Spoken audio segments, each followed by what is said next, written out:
He suddenly realized that it had happened. The hero of Carderos opened his eyes. Although he lived in the kingdom of Carteros, memories of his past life did not leave him. Suddenly he remembered, in his past life he was an office worker in Japan. Barely breathing in a crowded train, work was pure boredom, and relationships between people were frankly unfair. They tore him from that life and reincarnated him as a prince of a distant country in another world. At first he even rejoiced for a moment he became a prince. But this country lives beyond poverty. The hero rushed into battle with his mentor. Avoid when mentors fail. Then he pressed the sword right to his throat. He finally defeated his mentor himself. He carefully inserted the sword into the sheath. In just 2 years, he defeated his Clerford, the fencing teacher and head of the Clerford clan. The hero thanked him, but if he had had that power from use, he would not have won. He sighed and said that his defeat was inevitable anyway. If things continue like this, no enemy will fear him anymore. But then the hero asked, who would dare to attack this country at all? Even if they conquer it, nothing can be taken out of their other countries. Ignore them, because they will be a burden, such a hopeless country. He was born in the tiny kingdom of Carderosa, where only 1,000 people live. He is the third prince of this country. His older brothers are, of course, strong and dangerous, but the throne may pass to him. Others would be glad, but here, in this country, he is not at all joyful. The land here is poor, nothing grows, there are no resources, and the country is not just small, it is extremely poor. This place is pure hopelessness. Then he dared to leave. He, of course, always says that, but for the prince to do it intentionally. The hero said gloomily that their soil was infertile, and many crops would not grow on it. He strives to increase the area of sown fields as quickly as possible. The residents froze in amazement the hero visited today, and they immediately decided to tell him about their achievements. They had been working the land since early morning. At first everything went easily, but later the work became complicated because of that rebellious tree. The hero asked, "What kind of tree is this?" Then they led him to a large tree. Even 10 men could not handle it. It really could be killed with an axe. It seems it has stood here for several hundred years, and the hero is not even able to force himself to cut it down. But for them to have a harvest, it will still have to be cut down. In this world, magical abilities exist, and their power awakens only in members of chosen families. If you have them, you will be able to improve your physical abilities. He drew out the sword and swung it at the tree with a wide arc. And you hit right into the tree trunk. In an instant, it split in half. Then the residents decided to remove the obstacle and stop cultivating the land here for today. The hero was handed steamed potatoes, and some of the workers could also use a little food. If it goes like this, by summer they will cultivate the field here, and if they plant potatoes, they will harvest the crop by winter. They are all truly good people. Last winter they were dying of hunger, but this time the hero is determined not to let that happen again. They still need the fields, and in general now they are settling this land. They grew these potatoes from seed tubers brought from abroad, and when varieties appeared that could grow even on poor soil, they essentially saved the country. But they pay too high a price for this. The hero barely walks down the corridor, fatigue pressing on every step he takes. In the morning, he diligently trained with the sword. During the day, he learned to govern the country, and in between, he mastered the lands. There were countless tasks. Then she called him. It was his sister, the one he had not seen for so long. She was so happy to have met him. She came to take a forgotten thing. Because of this, he is now on an expedition, so she fled here. Her name is Miley Carderosa, the first princess of the kingdom of Carderosa. She gave herself, sacrificed her own life. At one reception, a prince from a wealthy country noticed her and married her, but only on the condition that he would help their country. Thanks to this, last year they had fewer casualties, and he still clearly remembers all the difficulties of those times. This girl was his first love, but unable to help anyone, he let her go. Her husband was overwhelmed with troubles, and unpleasant rumors spread around him. She was even thinner than in those times when there was nothing to eat in their country, and he noticed bruises on her wrist peeking out from under her sleeve. He sincerely pitied his sister, so he suggested at least having dinner together, and she did not object. After some time, the table was finally ready. They treated her to water, soup made from leftover vegetables, potatoes boiled in salted water, and dried meat. Even this turned out quite well. Miley recalled hearing that the hero had been tirelessly busy with affairs lately, and thanks to him, they even managed to complete the development of lands that were supposed to be developed only next year. He tried his best. There was no place left to plant the potato she sent, and he did not want her efforts to go to waste. Then she kindly thanked him and called him a good child. The hero asked with pain in his voice not to be called a child anymore. But Millie admitted that he was actually just a child and asked him not to do anything foolish. He said he had no intention of doing that at all. He was not omnipotent, but his magic could help develop the lands, and his true strength came from training with an instructor who taught him swordsmanship. When viewed from the height of the entire country, his strength is actually powerlessness. He dreams of saving the country, but as an ordinary office worker he had no knowledge at all, did not know how to apply it in practice, and many times everything ended in failure. He passionately wanted to do something, so every day he recklessly did everything he could. Millie noticed that he was lost in thought and calmed him down. "Don't worry, your little sister will definitely come up with something." The hero asked her if she would return if he made the country rich, but it was impossible, although she was not against it. After the meal she will leave. She madly loves her charming hero. Later she was already standing by the cart. Probably today she came to bring help from that man, those things for which her sister gave her life. Overcome with anger, he hit the windowsill with his fist. The hero desperately wants to be strong. At this rate he will achieve nothing. If he does not take up either the sword or the studies, and nothing extraordinary happens, it will be the end. He will change the current situation, but there is no power suitable for his position. Suddenly a voice rang in his ears that was supposed to give him answers. Suddenly he felt a sharp pain pierce his chest. His heart clenched with pain. Then he looked around and saw no one. I decided to ask who was here. He heard a voice again saying, "He is the respondent." Something burst out of him. The pain burned cruelly. Heat wrapped his body, and the voice whispered that it had always been inside him and protected him, and now, as he begged so strongly, this will definitely become his strength. In this world, people are born with magical abilities, and if you are lucky enough to have such a gift, there is a tiny chance that you can use that special power called magic. A magical cluster that whispers the answer to any question of its owner. And the respondent, that is his magic. Later, the hero settled into his room. The respondent grants you access to what the mage sees. The stronger the magical power spent, the more details you receive, but it can only be used once every 30 days. The function was quite convenient, but using it only once a month significantly complicated matters. But the hero still decided to try to do what this world needs now, and turns to his magic to learn more about it. Then he asked the respondent how to prepare fertilizer himself that would be as effective as possible. The answer instantly flashed in his mind. He realized that he needed nitrogen, phosphorus, potassium, magnesium, and so on. It was cool, but the hero asked, can the respondent name stores where he could buy all this? The respondent confirmed that he used up the maximum magical energy and, as an exception, decided to reveal information about the rank. Usually preparing fertilizer takes time, so if the hero needs it quickly, this must be taken into account. Then he advised to start studying alchemy. The hero was stunned when he heard about chemistry. If you use alchemy, the working time will be halved, said the respondent. This magic, which the church banned several hundred years ago, is called bidden magic. But the respondent knows how to prepare it, and thanks to alchemy, all this can be realized. If he does this, he will save not only this country, but even the whole world. And all this happens because the church banned alchemy, and he is not afraid of bans. To study alchemy, he will have to set out about 24 kilometers to the southeast. Then the respondent suddenly sent coordinates directly into Hero's brain. The legacy of the legendary alchemist Chronal Caesar is better to take for oneself. And that very night Hero set out on the road. During the storm, he cut a hole in the rock. He crawled inside and came across a cave. There, where the respondent indicated, it was cold due to lack of fresh air, and he decided not to resort to magic to enhance his physical strength because he did not know how far he still had to go. Going deeper, the cave turned into a passage with a path. Huge doors were already looming before him. It was like a mysterious puzzle, something completely unnatural. Fortunately, the hero was a true master of puzzles. You started assembling this puzzle on the door. When he finished, the puzzle turned into a button, which he pressed. Slowly, the door began to open. Inside, it was warm, and beyond was a room. Having already entered the room, the hero froze. A beautiful view opened before him. Finally, they found the person who would inherit Chronal's alchemy.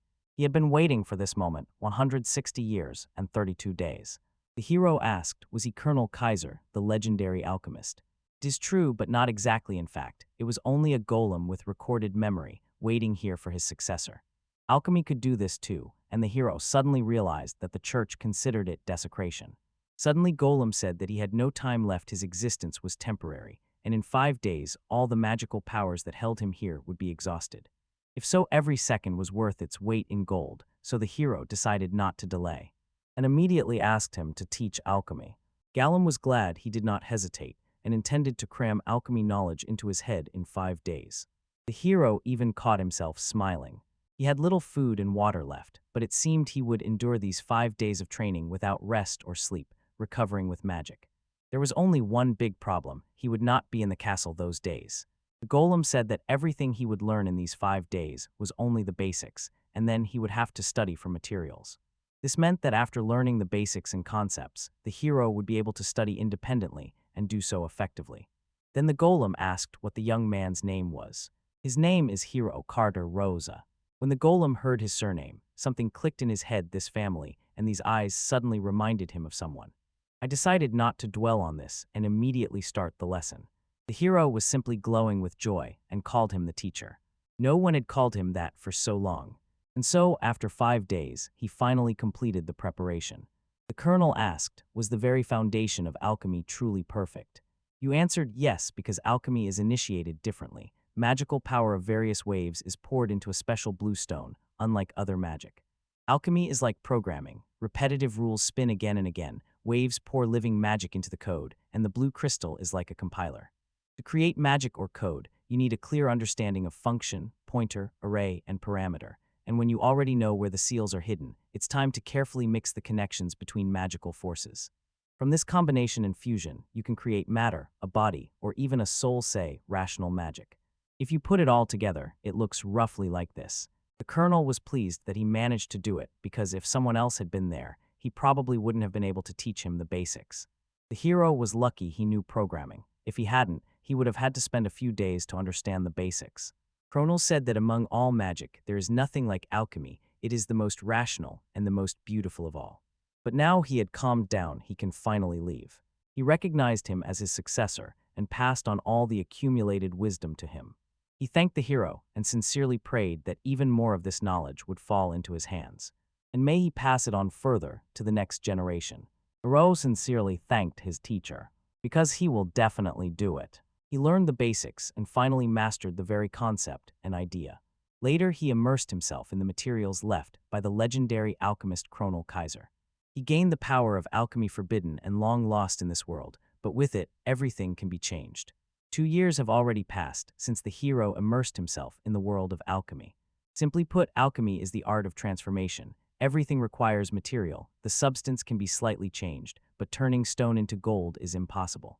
But if you use this convenient magic and plan things properly, you can earn well and get rich. And if he only thinks about himself, it is better for him to leave this kingdom. He will find a place for himself anywhere. But he will not do this. His heart belongs to the kingdom. Even if he only has this power, he will still save the kingdom. He will be able to return his sister. He has learned so much for this and will finally start acting. He will definitely do it, even if he has to do it alone. At least that's what it seemed to him. The girl greeted him and with a smile called him a crybaby hero. This hero recognized her Hibana. Hibana Clairford, his granddaughter, who went to the Culinary principality to learn swordsmanship and is the hero's childhood friend. Finally, her training ended and she returned home. The hero asked Hibana not to call him a crybaby. He has changed. In response to this request, Hibana smiled. He said that she was already 14 and she had enough skills to join the Bronze Knight Order of the Principality of Culinary. It was precisely that formidable knight order that only a swordsman of the highest class could join. Even bronze, the lowest of all, was still impressive.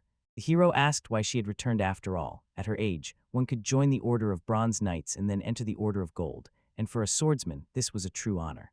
Hearing this, Hibana pouted and gave the hero an offended look. She said she had returned because of their communication, and if he now said he had forgotten about it, she would hit him. The two of them sat in the middle of a field of flowers.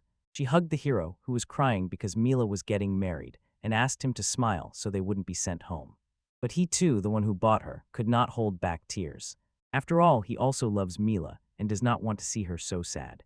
Then the hero said decisively, he would change this kingdom. He could not now, but he definitely would. And so it happened. Hibana decided to become his sword. They made a promise to each other. The heroine could not believe that she remembered it. It was simply natural. She wanted so much to say it. But in reality, returning to this kingdom, she could not understand herself at all. With age, she increasingly thought that this country could no longer be changed, and every time she went out on the street, she noticed how dangerous and suspicious the kingdom of Karos had become. She was horrified by the very thought that he would give up his dream. Suddenly it occurred to her that it would be good to join the Golden Knight Order. It would be good, but Hiro still could not stand it and asked how much time she had spent here. Grandfather's letter opened her eyes. The hero can really save the kingdom. Because he did not give up, he is trying to do something. That is why she returned to see with her own eyes that he really had not given up on his dream. The hero looked at Hisa with surprise. She responded with a smile. He knew the hero was about to act, so he wrote to Hibana. And he really predicted it very accurately, because since childhood someone had always looked after him, and he could never hide any secret from him. In those childhood years, he constantly cried.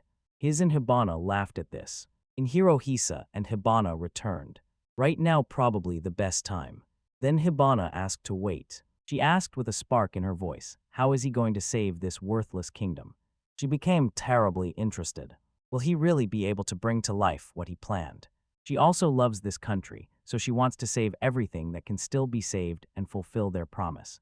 But if the dream is impossible, they have no choice but to give it up. Then the hero decided to show them something interesting. He led them into the basement. He showed them a huge hall, a library, and a workspace unfolded before them. His and Hibana froze in shock. They both had no idea that such a basement existed in this castle because it was created by the hero. Hibana was overwhelmed with surprise. The hero created all of this, both the room itself and the passage to it. It would take one person several decades to build a stone wall and install electricity.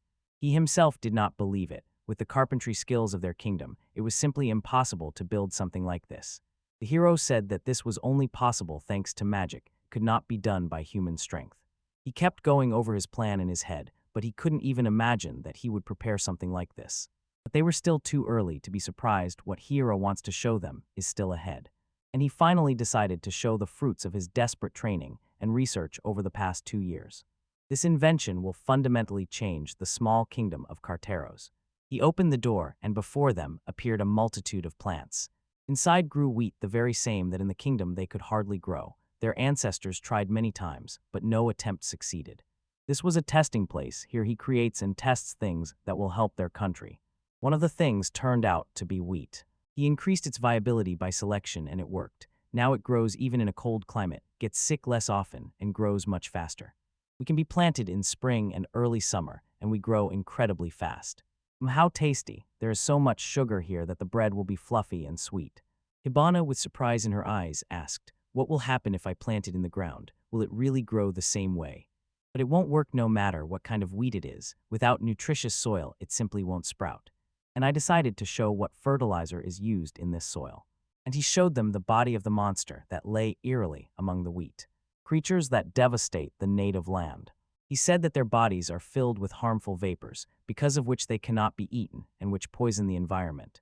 So the hero invented seeds. He planted a seed right into the corpse, and instantly a sprout grew from it. Then the buds will begin to bloom. While the organism absorbs nutrients, the harmful vapors are immediately neutralized. After that, the body begins to dry out and return to the earth. And the soil becomes incredibly nutritious because there is so much energy in the monster's body. I couldn't even believe it. It was incredible. Here in this country, wheat will be able to grow. This land has huge potential and can become a real exporter of products to large countries. Wow, this is all very interesting. But this is only the beginning. Its power can change everything. When he made that promise, he was a helpless child. Now everything is different, and he can fulfill his dream. And he suggested that she still keep their joint promise. Hibana gladly agreed. Thanks to his power, this kingdom is about to change, and she asks to see it from a special place. And she promised to become his sword. He cast a glance at him and turned back to the hero. He asked again because he was the one who built this cellar and grew the wheat. The hero confirmed this, and there was no doubt in his voice. He asked if all this was really done with something that the church banned several hundred years ago. But the hero said nothing can be hidden from him. He confirmed he used alchemy. If someone finds out about this, the church will not be able to stand aside. But the hero said to him, "Don't worry, I will do everything right." He had already decided everything. He knows it is a forbidden power, but if there is even the slightest chance to save the kingdom, he will use it. The influence of the church means nothing to him, and he will protect his beloved cause. His and Hibana looked at him in surprise. Eros Hayes was filled with unbreakable determination. Then he decided he would help him, and asked him to allow me to support him. Suddenly Hibana sharply grabbed him. She sharply pulled him back and angrily said that he constantly touches her. He uses alchemy, so she will not change her mind. If because of this they harm him, she will kill them. Then he began to rely on them. Hibana offered herself to the hero as a knight and asked if he could knight her right now. It said that to become a knight, an official knighting is required, and she cannot be anyone's personal knight in the royal family. She considers this rule complete nonsense.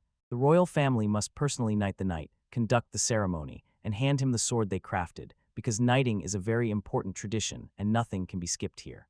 He wrote that he does not mind arranging the ceremony, let everyone know that she was his knight, became his secret accomplice, because he needed her to act freely. Hibana suggested using some cheap sword, but Hero refused. She would have to defend him with that sword. Then she, smiling and joking, asked him to make a sword for her using alchemy. But the hero already intended to do it. He will forge a sword that will surpass even the sacred sword of the Principality of Kinnar. He nurtured great ambitions after all. In the Principality of Kinnar, only 12 knights of the Golden Order have the right to possess sacred swords. If they do not do this, their kingdom will never become wealthy. And the hero, with a trembling voice, asked Hibana to give him his sword. Use this as a base and forge a new sword better to take one that has been used for a long time, with a good center of gravity and a long blade. The material of this sword is an iron alloy. The blade is forged and polished so skillfully that he thought, to make such a sword, he would need decades of blacksmith training. It even seems a bit unfair to me that he uses magic for this. He asked Hibana, does she have any requirements for the sword?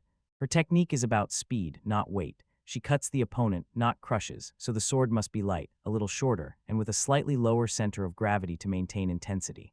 It turned out the requirements were much more than the hero had imagined. He finally agreed, pulled that thing out of his pocket. He took a stance and began preparing for the spell. He was completely immersed in these two subjects. Magic began to gather around the tiny object. The second sword appeared in his other hand. He was an exact mirror image copy of Hibana's sword. Yes, he uses this bracelet, and the sword was made of mithril, a legendary metal. This is alchemy. Hibana stood before the knight statue and swung at it, and she struck it directly with her sword. The sculpture instantly split in half. This incredibly surprised Hibana. She was cutting the statue and felt nothing. The heroine was also surprised. Without magical reinforcement of the body, she still managed to cut the statue in half. Hibana passionately wanted to show him what she was really capable of. As expected, her appearance immediately showed. She skillfully possesses magical power, but has never used it even once. Then she turned to the hero. She asked for permission to take this mithril sword, but the hero instantly refused. The sword belongs to him, so he temporarily lent it to her. But he gently told her not to be too upset, and promised that he would make a sword for her much better than this experimental one. He was going to do it from the materials he had saved. She could no longer wait. She wants that sword so passionately that she cannot be let down. And the hero began to forge a sword for Hibana. Sparks flew, and every hammer strike was filled with determination. The materials from which he makes the sword are truly special. He does not touch the mithril, and if the blade turns out truly strong, it means he really has good materials. And these are not metals. The fangs and hides of monsters, which he used as fertilizer, were like metal, hard, sticky, and difficult to break. Just as they put magic into their swords, monsters fill their weapons with it, so this is very closely connected with magical power. An incredibly powerful weapon, but a magical sword drawn from a monster's body poisons its bearer with its sinister miasma. But there are also wielders of the magical sword, true strongmen who can master it. When they are struck by the miasma, cleansing from it becomes the very foundation of alchemy. All the miasma began to stick together and gather into a ball. It instantly curled into a knot. This crystal ball is an alchemical tool created to catch and remove miasma. It was filled to the brim with that miasma, and he decided to set it aside for later. This monster material, freed from miasma, is crushed into pieces by a special hammer he made himself and remelted, because ordinary forging would require a huge furnace and special chemicals. Now he uses 3 powerful types of monsters: Great Bear, Hunting Dog, and Golden Eagle. They are all powerful monsters, and each of their parts must be melted and mixed together to form a whole. The synergy only grows depending on how they are combined. The respondent hinted to him the method of creating a sword by combining monsters, so he boasted that he could make a sword equal to the sacred sword of the Principality of Kinnar, because he had gathered this knowledge bit by bit from the respondent over the past 2 years. The next step is to use magic to embody in the sword the form Hibana requested, and at the same time determine its center of gravity, blade length, and appearance. He created it. It was incredibly beautiful, hard to believe it would be used for killing. Now the last step, carve cutting runes on the blade to strengthen the sword. Then apply enchantment. This is true alchemy. Magic seeps into the material and makes its essence stronger. Enchanted basic cutting the charms made the sword more powerful and reinforced its base. It turned out simply wonderful. Hibana will definitely shine with happiness. Hibana Clairford embarked on the paths of knighthood. She swore that her sword belonged to Prince Hero. She whispered quietly and thanked the hero. This is the best sword, because she had never seen anything so beautiful and strong. She did not look particularly happy, so he asked directly, did she not like it? She essentially admitted she was just nervous and afraid of what people would say if she failed. But the hero exclaimed that Hibana simply cannot lose. Hardly anyone cares that the third prince has such a knight in service. But Hibana, the granddaughter of Hisa, studied in the Principality of Kinnar, so there are no complaints about her as a knight. In fact, everyone here sees the true strength of Hibana. I want her to serve me, and there are definitely people here who think so. But unfortunately for them, everything turned out quite differently. Hibana is his friend, and between them there is only one promise. She is his partner, his support. And finally, he can move from the spot. He has so many matters with comrades. But 2 more players are impatiently wanting to make their move. Hibana sincerely thanked Hiro for the knighting and promised to protect his sword. But she also had something for him. He could not even imagine this. Then she showed him a toy sheep. She said that his responder rather resembled an accessory. When he uses the responder, it's like talking to himself, and that bothers her a little, so she wondered what it would be like if someone else became the responder. And then she grabbed the toy, imitated him, and greeted the hero. He said he would think about whether to use it. I asked her what she was doing, and she replied, training. He couldn't help but be interested. She was doing it right in the room next to him. She said there was nothing to be done. She was his knight and had to be nearby. To be someone's sword means to be stronger than everyone. If she does not become such, then she is a liar. She knows 8 more people who are stronger than her, and she needs to catch up with them. She spends all her free time training. Turned out, she was certain that she was stronger than 4 knights from the 12th Golden Order of the Principality of Kinnar, and the hero was content simply because she was with him. But even if they gathered all the money, they would not get the bronze knights. Luckily, he had Hibana. He asked if she liked the sword. If she was delighted, the sword gained insane power. You can kill an enemy with a sword only if he does not use a holy or magical sword. A person in simple armor can be left alone. She is his knight, and she needs this sword. He knew for sure she would handle him, and maybe today she would manage to practice. Then Enro said to her, "Get ready, we are going." They were about to leave the castle. Suddenly a man appeared in the doorway, who then spoke up and asked Jiro where he was going. It was Agata's brother Carteros, the second prince of the kingdom of Carteros. Agata noticed the hero, as always, craves popularity among the people, and although he is a prince, makes new discoveries, hiding his true self and pretending to be a city doctor. And he impatiently asked, what will he do next time, because various rumors were circulating. He came to check what the hero was doing after he tried to distribute wheat. The hero needs to be careful, but it is impossible to escape from him. He said firmly, I will not chase after popularity, I just want this kingdom to become rich. But Agata was sure, Jiro simply wanted to eliminate him and his brother Takumu to become king himself. The hero again decisively said that he was not going to do that. When people understand different fields, say in politics, it becomes obvious. He is not suitable for Agata, and Agata herself is more fit for the role of king. When the matter becomes serious, they need a strong king, and although the elder brother Takumu is brave and a good strategist, his limited talent does not allow him to be one. Agata believed Jiro, because this kingdom holds only thanks to Miley and Jiro. He was not even surprised. He thought that Agata's brother would say something similar. But then he said that the hero is trying to jump over his head and hide what he is doing now, but he will not succeed. The hero sharply asked him to stop talking nonsense and get to the point. Agata could not go only to his hateful younger brother. Agata threw out, he is still not nice. Tukumo's brother asked me to pass this on. Soon he will turn 14 years old, and from now on, as an adult, he must serve the imperial family, fight monsters, so he was ordered to prepare. Then Agata noticed that the hero chose only one knight for himself, although it would be better to have not one person, but a whole squad. Hiro quietly asked if he was worried about him. He immediately refused. Taking care of him would be unbearable. Hiro told him not to worry, he was really strong, though not like Takumu's brother. He has not changed in the slightest. And then Agata felt the girl simply radiated a thirst for blood and did not even try to hide it. He approached her and with a trembling voice asked if she wanted to come to him. Hibana looked at this proposal in surprise. The hero finally realized why he had come here. The brother needs a true knight, like Hibana, one who has already risen to the rank of Brown. Agatha smiled and promised to give her a weapon much better than the hero's. Hibana immediately refused. He would definitely be boring. And she had already given her word to become the hero's sword. Agatha regretted a little, but a weirdo, even from afar, recognizes another weirdo. Suddenly remembering something, he turned around and walked away. He said to the hero, "If you suddenly need me in my plan, call me." And here is the real reason why he came here. If Takumi becomes king, everything will end, so they need to unite.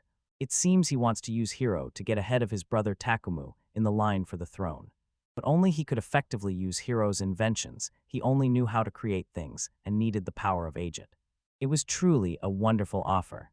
He said he would think about it because if by chance Agata really wanted to help him, her help would really come in handy.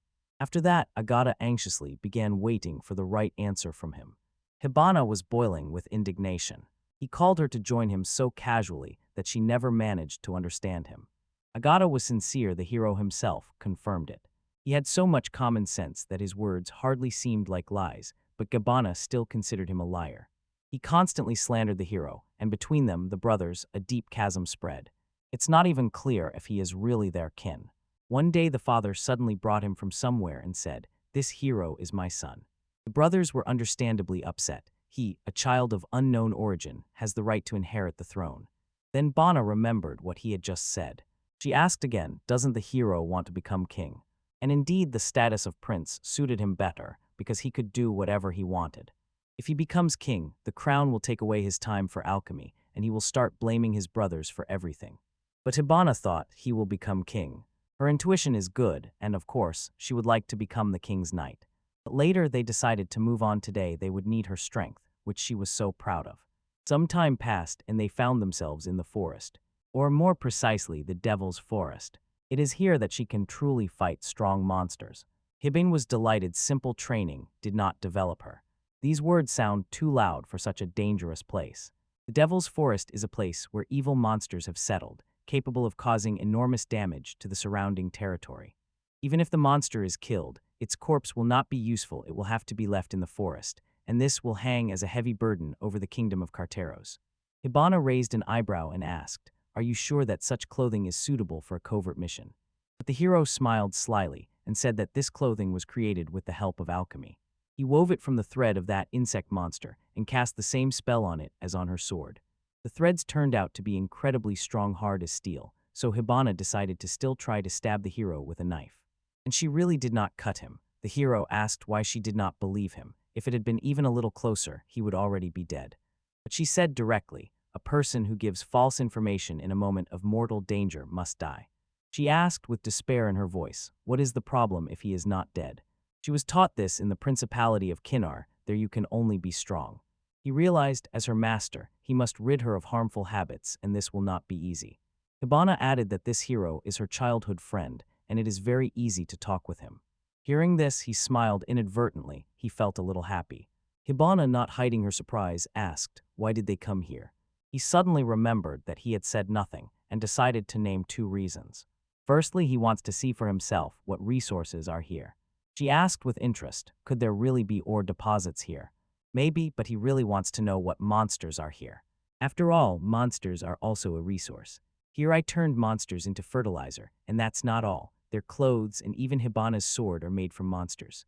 Alchemy allows him to use monsters. Monsters are the only resource of their kingdom.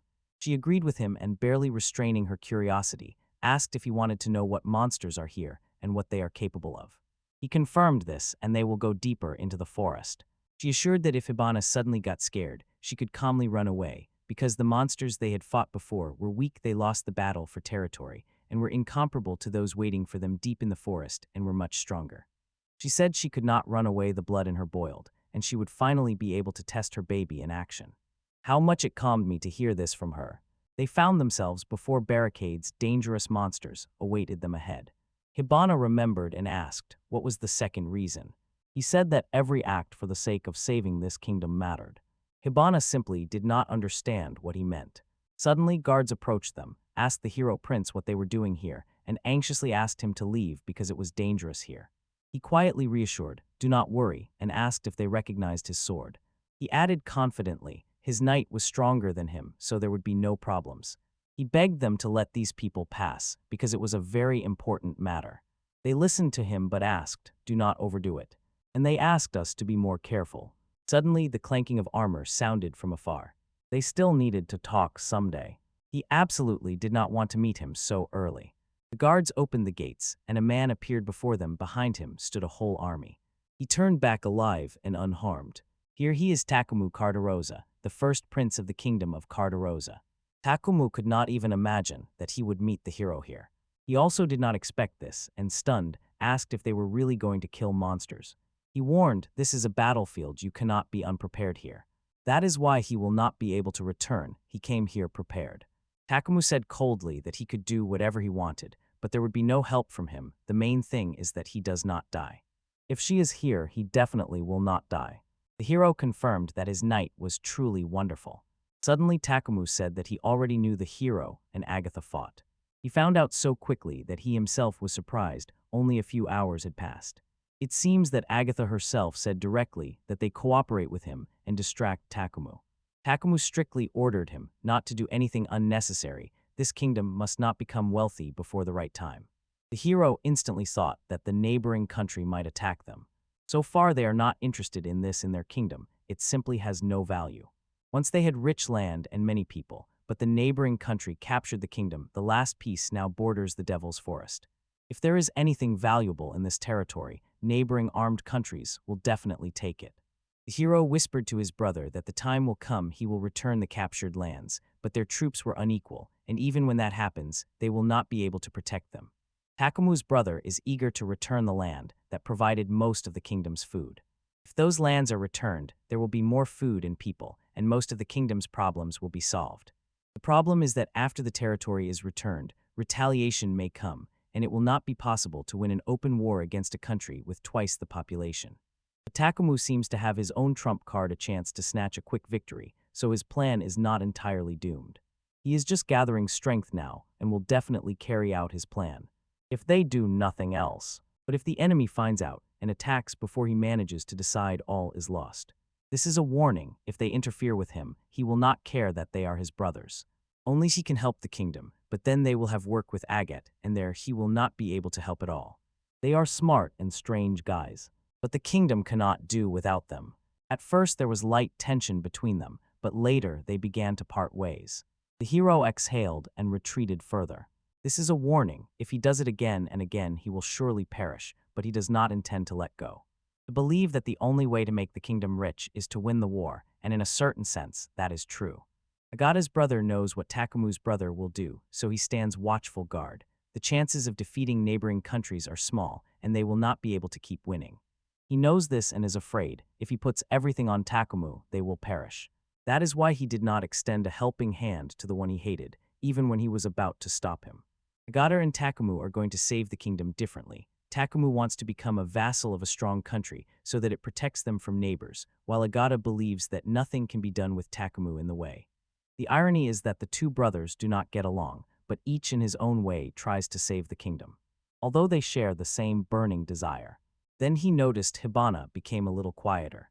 She immediately felt that he was strong, but when he was armed on the battlefield, that was a completely different matter. The hero understood her. He was the strongest man in the kingdom. Perhaps if they had the same weapon, he might even have been able to defeat the knight from the Golden Order. Hiro asked if it was true it was strong, but not that much. If he really wants to kill Hiro, Hibana will have to stand against him in battle, and he asked if she has enough strength to defeat him. She said he will wait 3 minutes. Hiro understood everything. They will avoid a violent clash with his brother. If a clash happens, she will buy him time to escape. It sounded like a hint at his death, and if there was even the tiniest way to avoid conflict, he would use it. He will need Agata's brother to spread his inventions, and after that, Takumu's brother will come out with his army, and their kingdom will become wealthy. He strives to arm his brother's army with powerful weapons created by alchemy. And I also want to reclaim the captured lands. They will have the military power to reclaim and protect their lands. He desires the strength of Takumu and his army. His brothers are wonderful and stubborn, but getting along with them is a real challenge. Hibana noticed that sunlight hardly penetrates here. Finally, they rushed to search for monsters. Suddenly, Takuma's brother appeared. The conversation about that very topic was interrupted, and she reminded him that he was supposed to tell about the second reason. The hero remembered this, but still decided to talk about the second reason for this trip. The second reason turned out to be salt. Hibana was quite confused when she learned about the salt. She asked, was he talking about the salt that was in the Devil's Forest in the Rocky Mine? But the hero whispered that actually behind that forest, which he saw on the Great Alchemist's map, hides the letter C. Ivano opened her eyes wide in surprise when she heard about the C. She was delighted. If the map does not fail, they will be able to extract as much salt as they want in the neighboring kingdoms, because there is only rock salt there, and this will allow them to enter a new market. Everything was correct, so they do not need to guess in vain whether the sea really exists. They must admit that it definitely exists, and think about how to build a safe road, because it is important.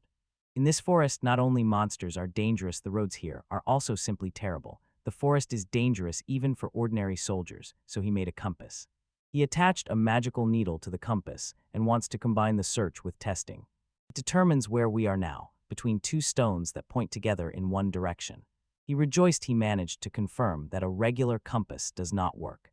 At that moment, Hibana is calm. She does not want to think about problems. Finally, she smiled and jokingly said that she is afraid of monsters. As soon as they mentioned the monster, she suddenly heard some noise. But she still noticed it. It was an incredible opportunity. Iroh asked Hibana to watch his fight and not to help, and she agreed. Although she was his protector, she really wanted to see what he was really capable of. He began to transform Mithril. Mithril suddenly turned into a bow, and then he began to transform gunpowder, and created an explosive arrow, Red Lotus. He completed the transformation into the fifth form and created a magical bow. He could hardly believe that he himself had crafted a bow from Mithril and an arrow filled with gunpowder. He began to use analysis, but it suddenly appeared in his right eye, as if by magic. This spell enhances the inside of your gaze. Imbue it with magic, and you will be able to predict and see through the creature.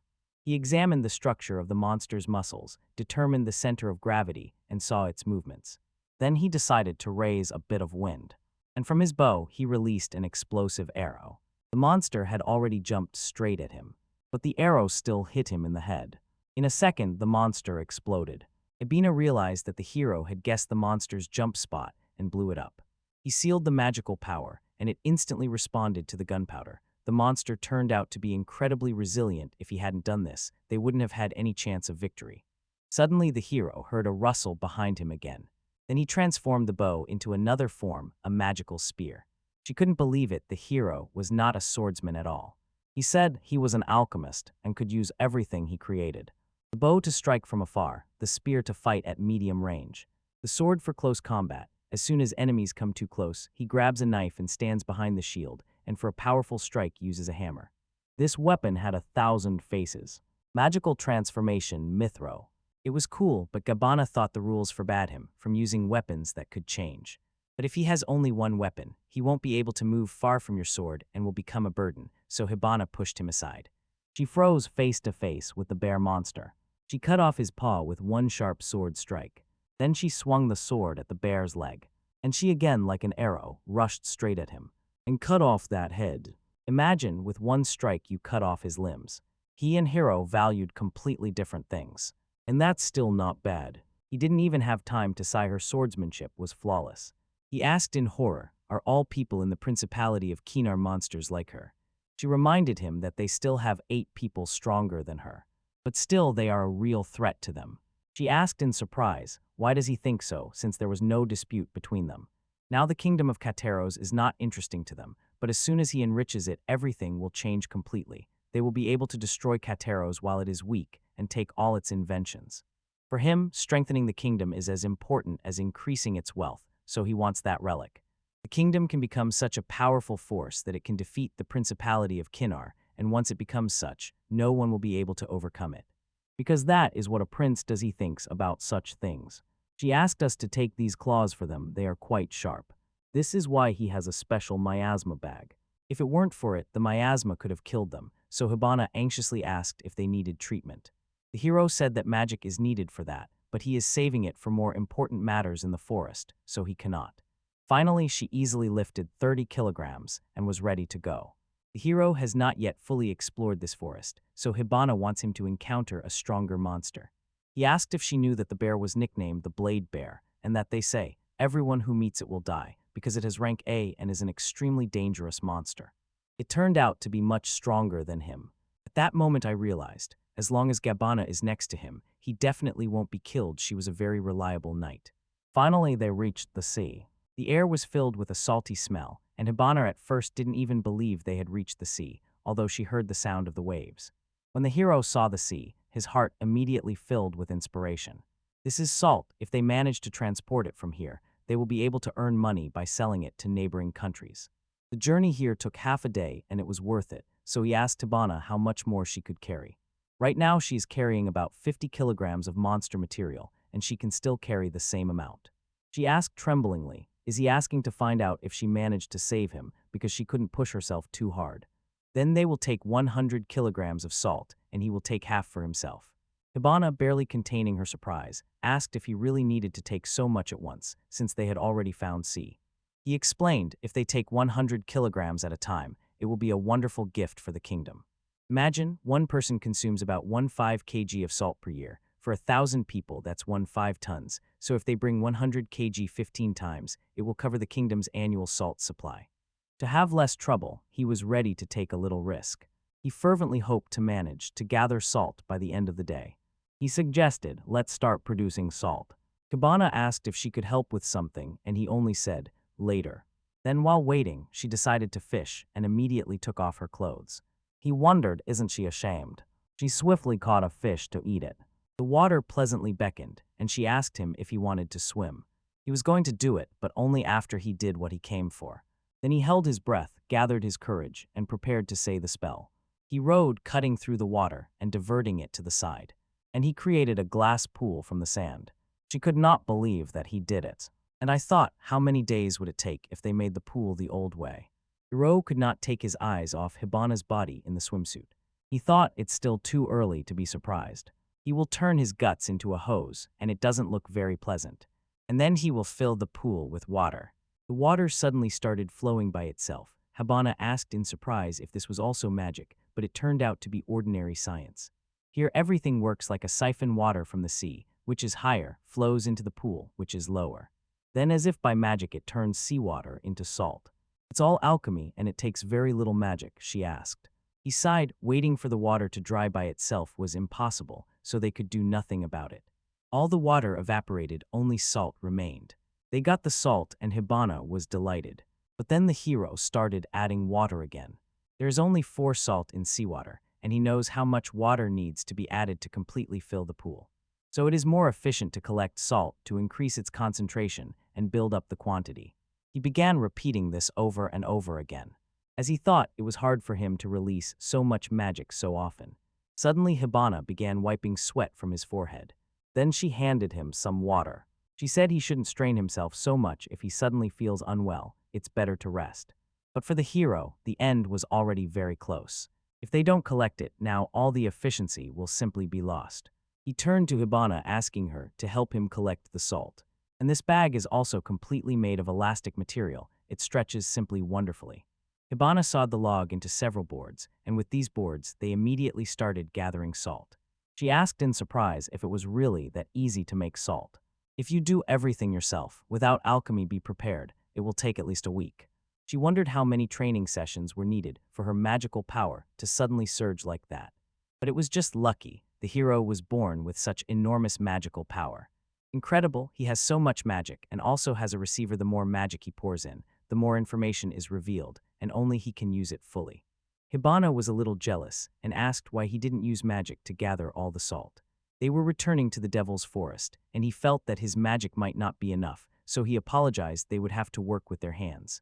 She immediately understood everything and decided, let this be another training. Carrying bags and walking through the forest would be good exercise. By the way, she heard something here. The The prince was a bit eccentric. He built new roads shoulder to shoulder with the peasants. He understood and with a bitter smile said, "I am quite strange." Hearing this, she thought, he is truly a wonderful person, and she can do the same. Training the body and simultaneously helping people is true happiness. He was embarrassed that it had even reached her, but at the same time his heart rejoiced. Then he decided she will become a heroine. He knew there is a sea here and salt can be harvested, but he just stood and did nothing. He could not have passed through the devil's forest alone, but she went with him, and now they can give people salt. He sincerely thanked her for the help. This embarrassed her a little, but inside she was happy. She also thanked him, happy to have become his knight, because he will truly be able to save the kingdom. They decided to return home and bring salt to the people.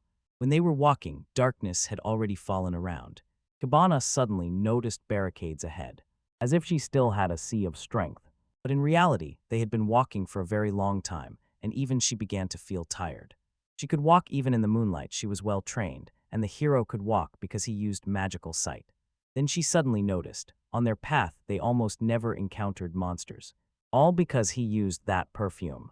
She thought that the hero's new invention removed the smell of their sweat, exactly the one that monsters hate the most. This is only a trial sample, but it seems there are already results, and she asked if it wouldn't be much easier to use it on the road.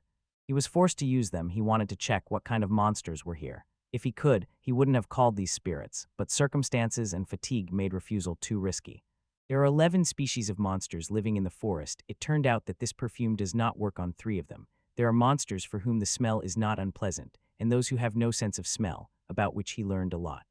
He dreams that ordinary soldiers could calmly and safely pass through this forest with the help of spirits, and it is precisely for this that tests are being conducted here. At Hibana, everything became clear. She understood every word he said. He learned about monsters, glanced at the compass, found the sea, boiled salt, and tested the perfume. Today was a hard day. Perhaps the most important thing was about to begin. Hibana was about to ask what he meant when suddenly the guards called the hero prince. They could not calm down. They had been gone for so long. He apologized for asking at such a time, but had to urgently go to the castle. The brothers were definitely not sleeping at this hour. A man who wants to save this country cannot wait until tomorrow, so we asked them to tell Takumu and Agata that he has salt. Takumu and Agata stood in the room, surrounded by guards, and in the center put down the bags of salt. It was then that the hero entered with Hibana, and she greeted them. He called them but came late himself, Agata complained. The hero shyly apologized. He was covered in dirt and had to change clothes. He asked if it was somehow related to salt. They were clearly worried. He found salt. Everyone here has their own dream. The first Prince Hakumukarta is a warrior and the strongest man in the kingdom. He burns with the desire to save his land by force and to reclaim the rich lands stolen by neighboring kingdoms, along with the people living on them. The second Prince Agata Carderosa cold-bloodedly and deliberately counts every step. His goal is to save the kingdom through diplomacy. He wants it to become a vassal of another powerful country. And he, the hero of Carderosa, is no worse than his brothers. The third prince is just a backup. Before, he did whatever he wanted, but when the chance to give people salt came, he seized it. So today he will fight for his dream. Takumu did not hesitate. He directly asked him where he got the salt. The hero said that beyond the devil's forest stretched the sea there. He dug a pond and evaporated salt from it.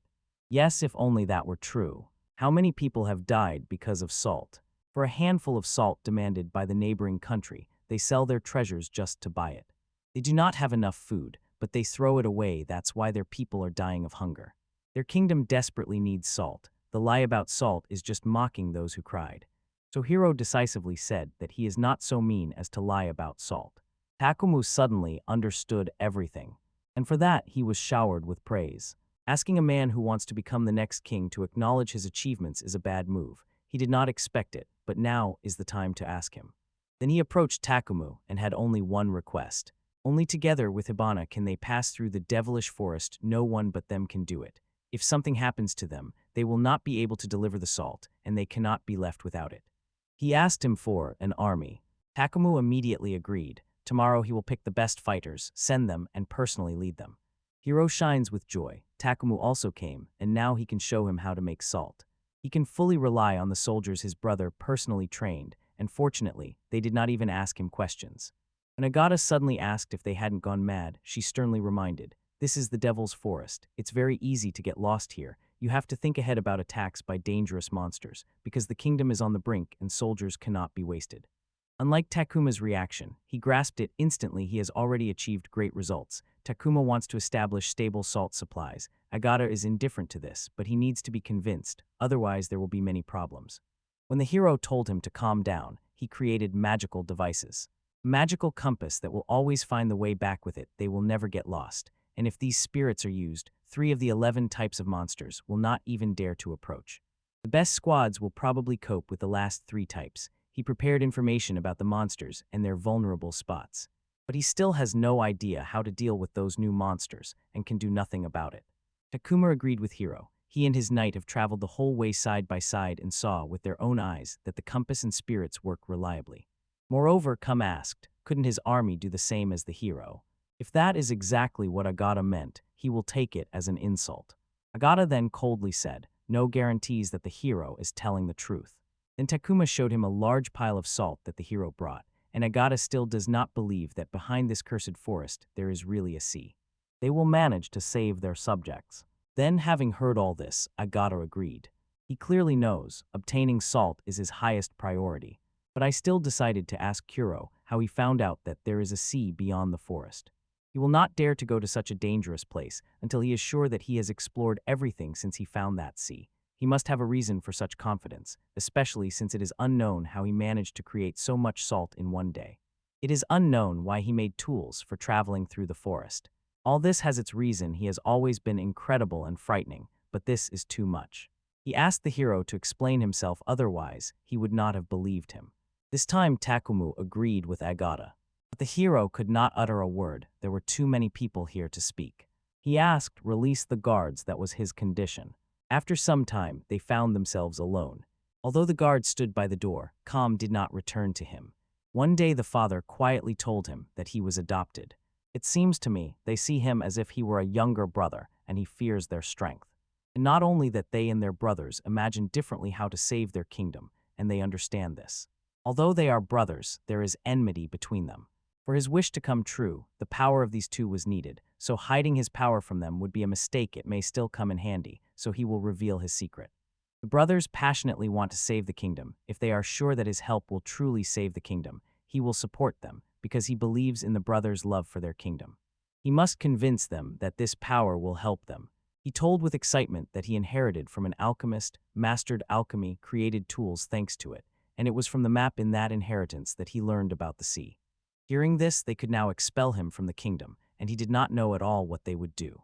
Takumu will ask tensely if he understood that the church forbade alchemy. Now death alone will not be enough for him to get away with it, but he will still save the kingdom with the help of alchemy. If nothing is done, it will die. They must understand, alone their struggle has no chance of victory. Takumu and Agata pondered, and after considering it, suddenly realized they definitely can no longer ignore him. Then he asks Takumu to gather a squad of soldiers with magical weapons and launch an attack on neighboring countries. The hero understood this too, a good remark. He decided to close this gap in power to arm elite soldiers with magical swords, because with such weapons they would definitely become the strongest, and he could reclaim the lands taken from them. He dreams exactly of this. Their equipment is weak, but the troops are hardened fighting monsters for years. Perhaps they are not hostile to Kinara, but they have elite units that can competently resist the Golden Knights, although they lack overall military strength. But this had no future. The poisonous cloud from magical swords would simply destroy them, and even if he gained a temporary victory, he would waste elite soldiers in vain. Ahead lies a terrible fall of power and cruel retribution. He even turned to Agata to find out if he would really ask for protection from other strong countries, and if he really wants to save the country by selling it. It turned out the hero learned everything about him. Agata sharply said that there is no other way to save their kingdom. This is better than what the idiot jock proposed. But Hiro did not believe that this would change anything. The kingdom had already given away its sister, and thereby continued its existence. What does he propose to do next to save it? They have nothing, and that is why they belong to someone. Said Agatha, diplomacy is needed to prevent this from happening. Maybe he can handle it, but Hiro clearly sees his limits. He is only buying them some time, but that won't save the kingdom. Therefore, he completely rejects all their plans. Because of his refusal, Hiro decisively intends to save them using alchemy. He will show them another way out, so he said they got not only salt. He asked Hibana to show him what alchemy is capable of. She opened the door and smiled, inviting them to enter. The girl entered the room, holding something in her hands. The guard was already about to drive her out, but Takumu sharply ordered to let her in. The girl moved the rag aside, and underneath it was bread. In front of me lay white bread. Takumu was immediately asked, did they really grow wheat in Crateros? That couldn't be. Agatha even thought that he had bought it. And all because of alchemy. The bread was baked from wheat that grew in the very heart of their kingdom. The monster's body is good as fertilizer, and this wheat is not afraid of cold or diseases. It grows in just 3 months. If they don't believe it, an arrow can lead them to the fields. With alchemy, he will be able to create even more. Then he asked them to try it, and, as if indifferent, added that he had put nothing in it. Kumu took the bread and bit off a piece with appetite. The bread was tasty, oh, very tasty. Who would never have imagined that such tasty bread could exist in their kingdom? Wheat grows easily and at the same time tasty. Much tastier than in other countries. Alchemy can do that too. The hero, with a light smile, said that alchemy not only enriches life, and asked Hibana to pass the sword to her brother. Hibana agreed, but only if they return it later. Takumu looked at the sword, full of wonder. A sword without miasma, it cannot be compared to their swords. It is much stronger. No wonder Takumu understood everything at first glance. In all this alchemy, the hero can remove all the miasma from the magical swords of his squad. No, he will make them even better and forge swords that surpass them.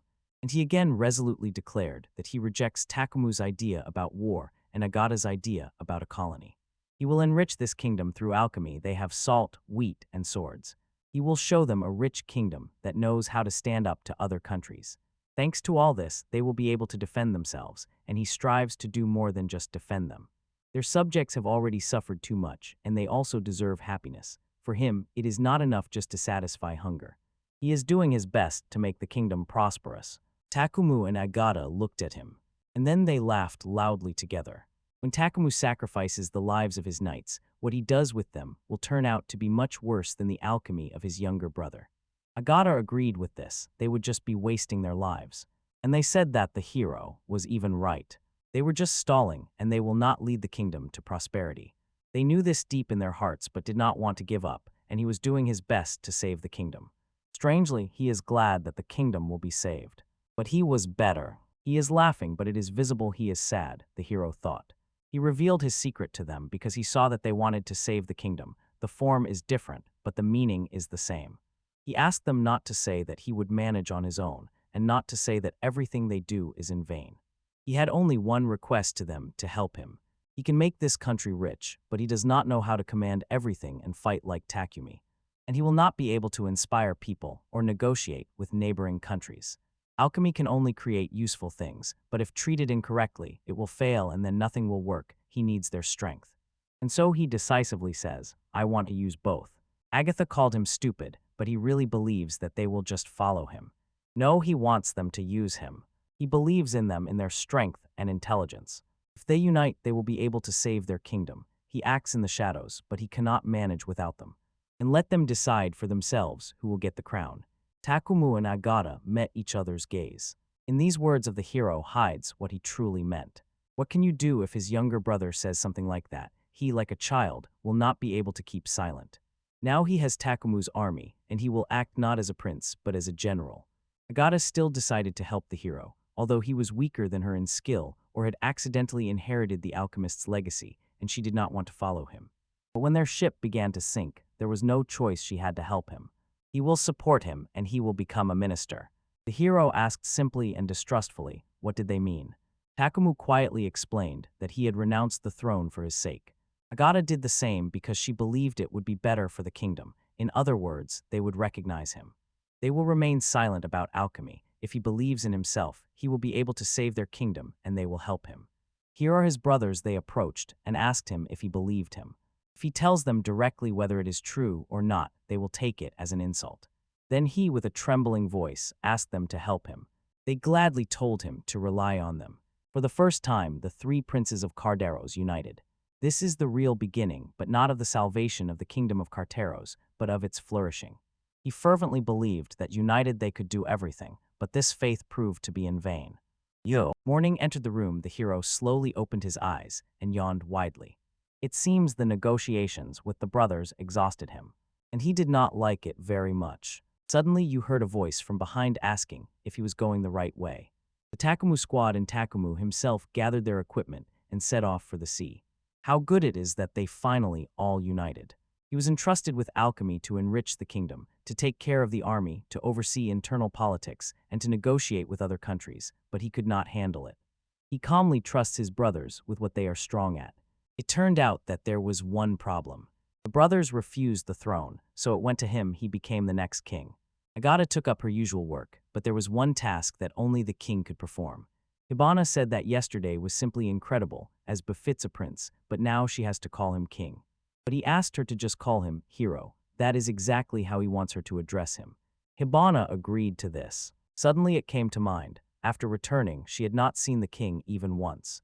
Hiro said in a bitter voice that his father is now ill and has been in a coma for several years.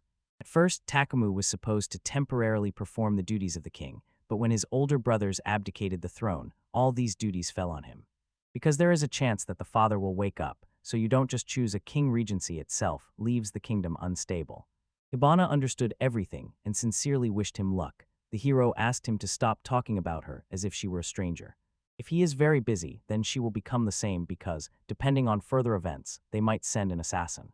She agreed with this and decided that she needed much more training to become stronger, but she does not know what to do about a sparring partner, and if she trains alone, she definitely will not surpass herself. And she quietly asked, does he know anyone strong? Hiro advised her to ask Takumu about this. He is also looking for a sparring partner now. Suddenly Hibana asked if the hero would win if he used alchemy, and the hero replied that even with the best weapon transformed by magic, his brother would still break it. He is unusual, strong, and skillful. That is exactly what he is. Anti added that she is no match for him. From his side, it looked quite straightforward. Takumu is a military genius. He understands strategy subtly, but most importantly his own combat power. When a clash with a neighboring country broke out, he immediately noticed a five-fold difference in forces. When Hiro says that she cannot compare to someone, she cannot help but throw an even bigger challenge at him. And she really has changed. Hibana also asked, who baked that bread? She knew that the wheat was good, but to make such delicious bread from it, you need to know something. Hiro smiled and said that this was his secret worker and he would introduce her to him later. She was embarrassed. The secret agent turned out to be a girl, and Hiro immediately said that there was nothing between them. Suddenly Takumu approached Hiro and spoke, and he with a trembling voice asked if they were lost. The compass leads them in the right direction. For a moment Hibana even thought, could it really be a bear? The soldiers marched further and further.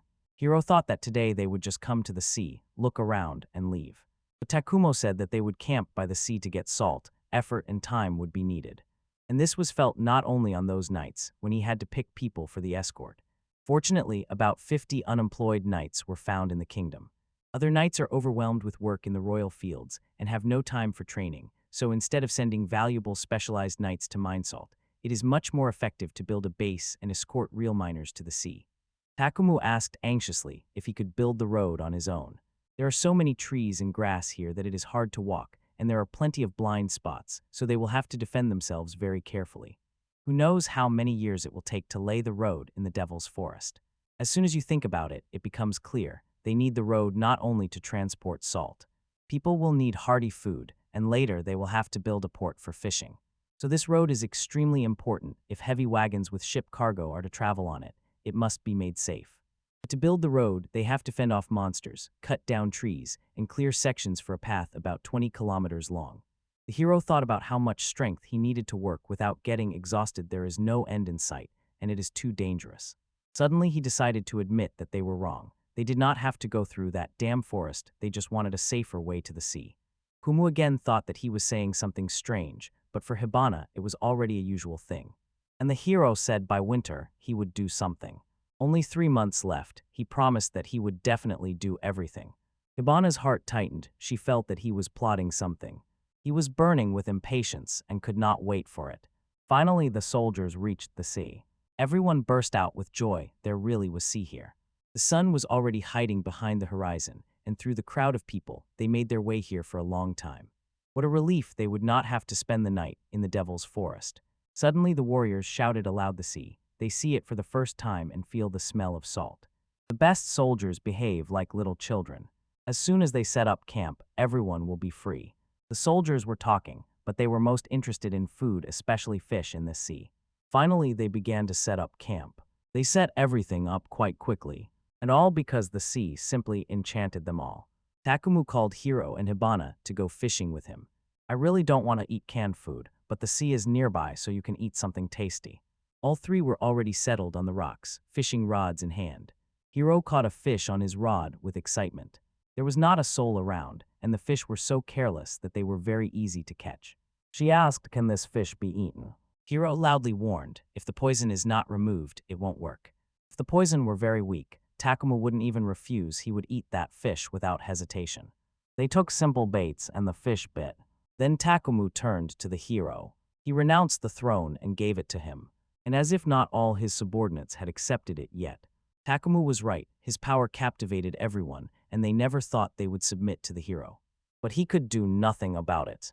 The soldiers will not accept words, only force will convince them. The hero, confused, asked what to do while he could not challenge Takumu to a duel. Suddenly Takumu said, "That's a pretty good idea.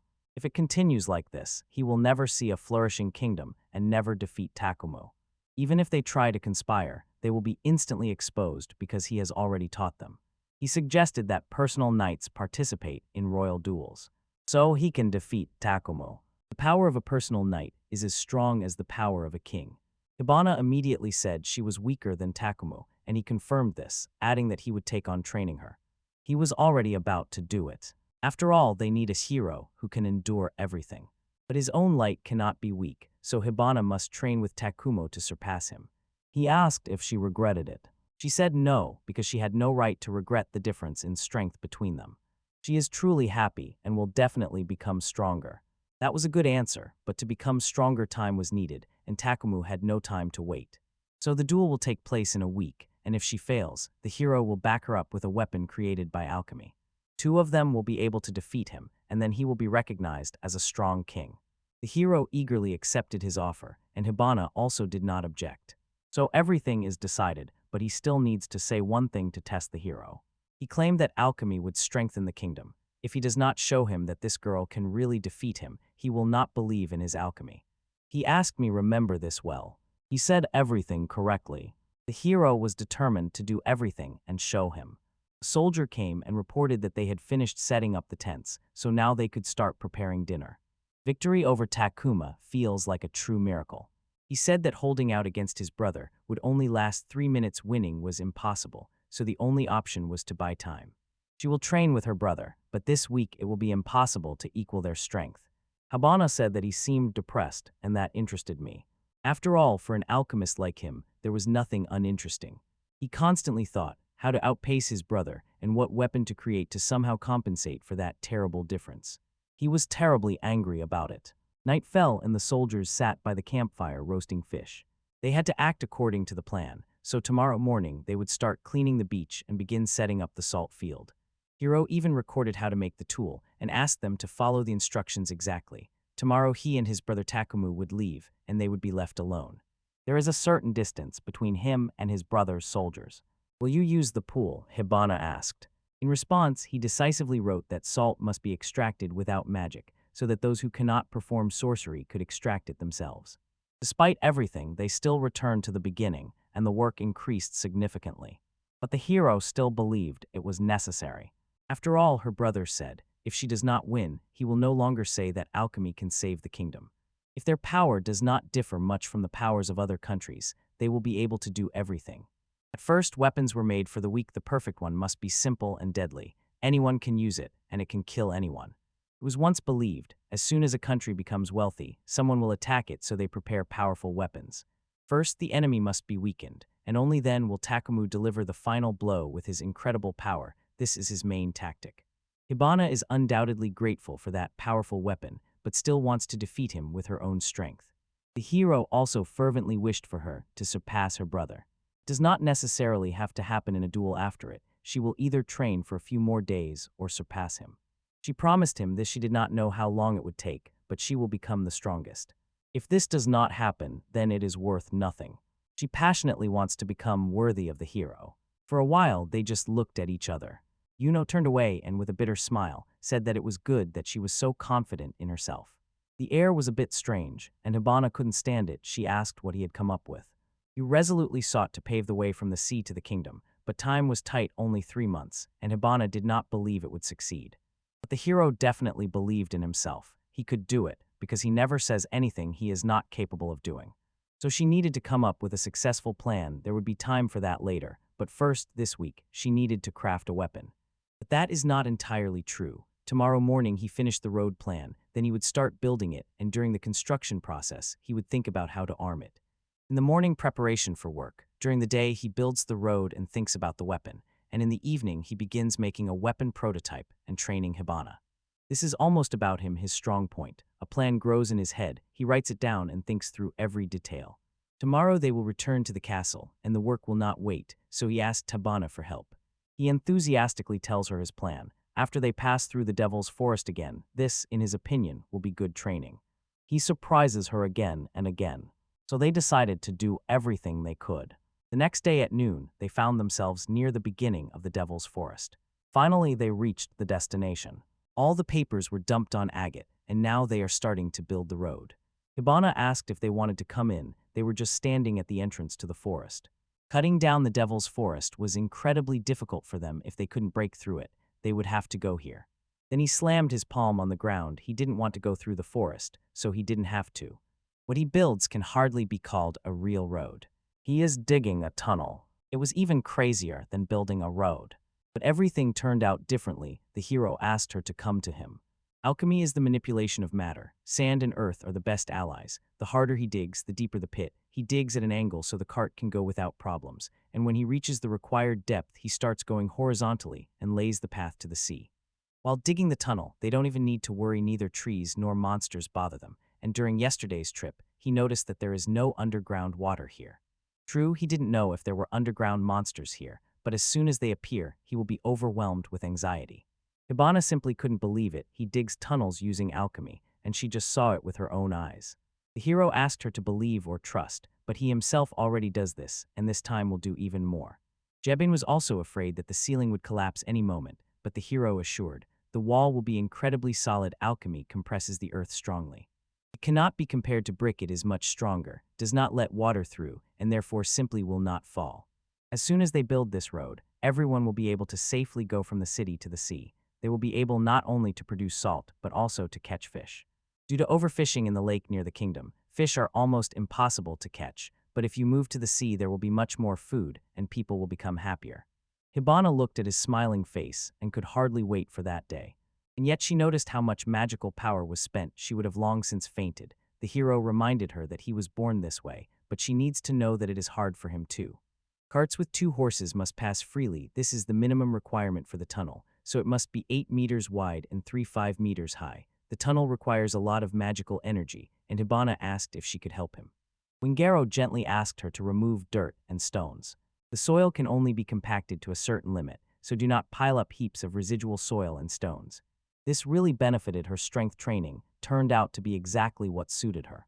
To avoid exhaustion before the evening training, the hero advised working without overexerting. But she refused and, without hesitation, firmly said, I will work as hard as I can. She is eager to become stronger, and this is yet another training. Accepting this, he only told her to be careful and thought that if she suddenly got sick, he would have to take care of her. Then they started on the song. Everything depended on his strength, and he was eager to know how long it would last. While Hiro was digging the tunnel, Hibana was gathering the remaining earth and stones into a cart and hauling them away. A lot of time passed, yet they were still doing it. And after some time, their strength was exhausted. They finally got tired. They decided to stop for today. If they continued, they wouldn't have enough strength for the evening work. They had already covered 600 meters out of 20 kilometers, more than he had imagined. Even Hibana was terribly tired. She allowed him to focus only on digging the tunnel, so he sincerely thanked her for the help. Here she noticed something. After a whole day of hauling earth, you are completely exhausted. The deeper they dig, the further they have to transport that extra earth. She considered it a good workout for muscles and endurance. At their pace, they can finish in about a month, and they need to complete it within 3 months, and that's great. But I was counting on a full 2 months. They won't stop just at digging the tunnel. She asked, what else do you want to do? First, carefully inspect the wall and reinforce it securely, don't let it collapse. After that, a device that blocks water will come in handy, and if water appears, drainage will be needed. Light will also be needed here, and a device for circulating fresh air. All this will take more than 2 months, there is still a lot of work.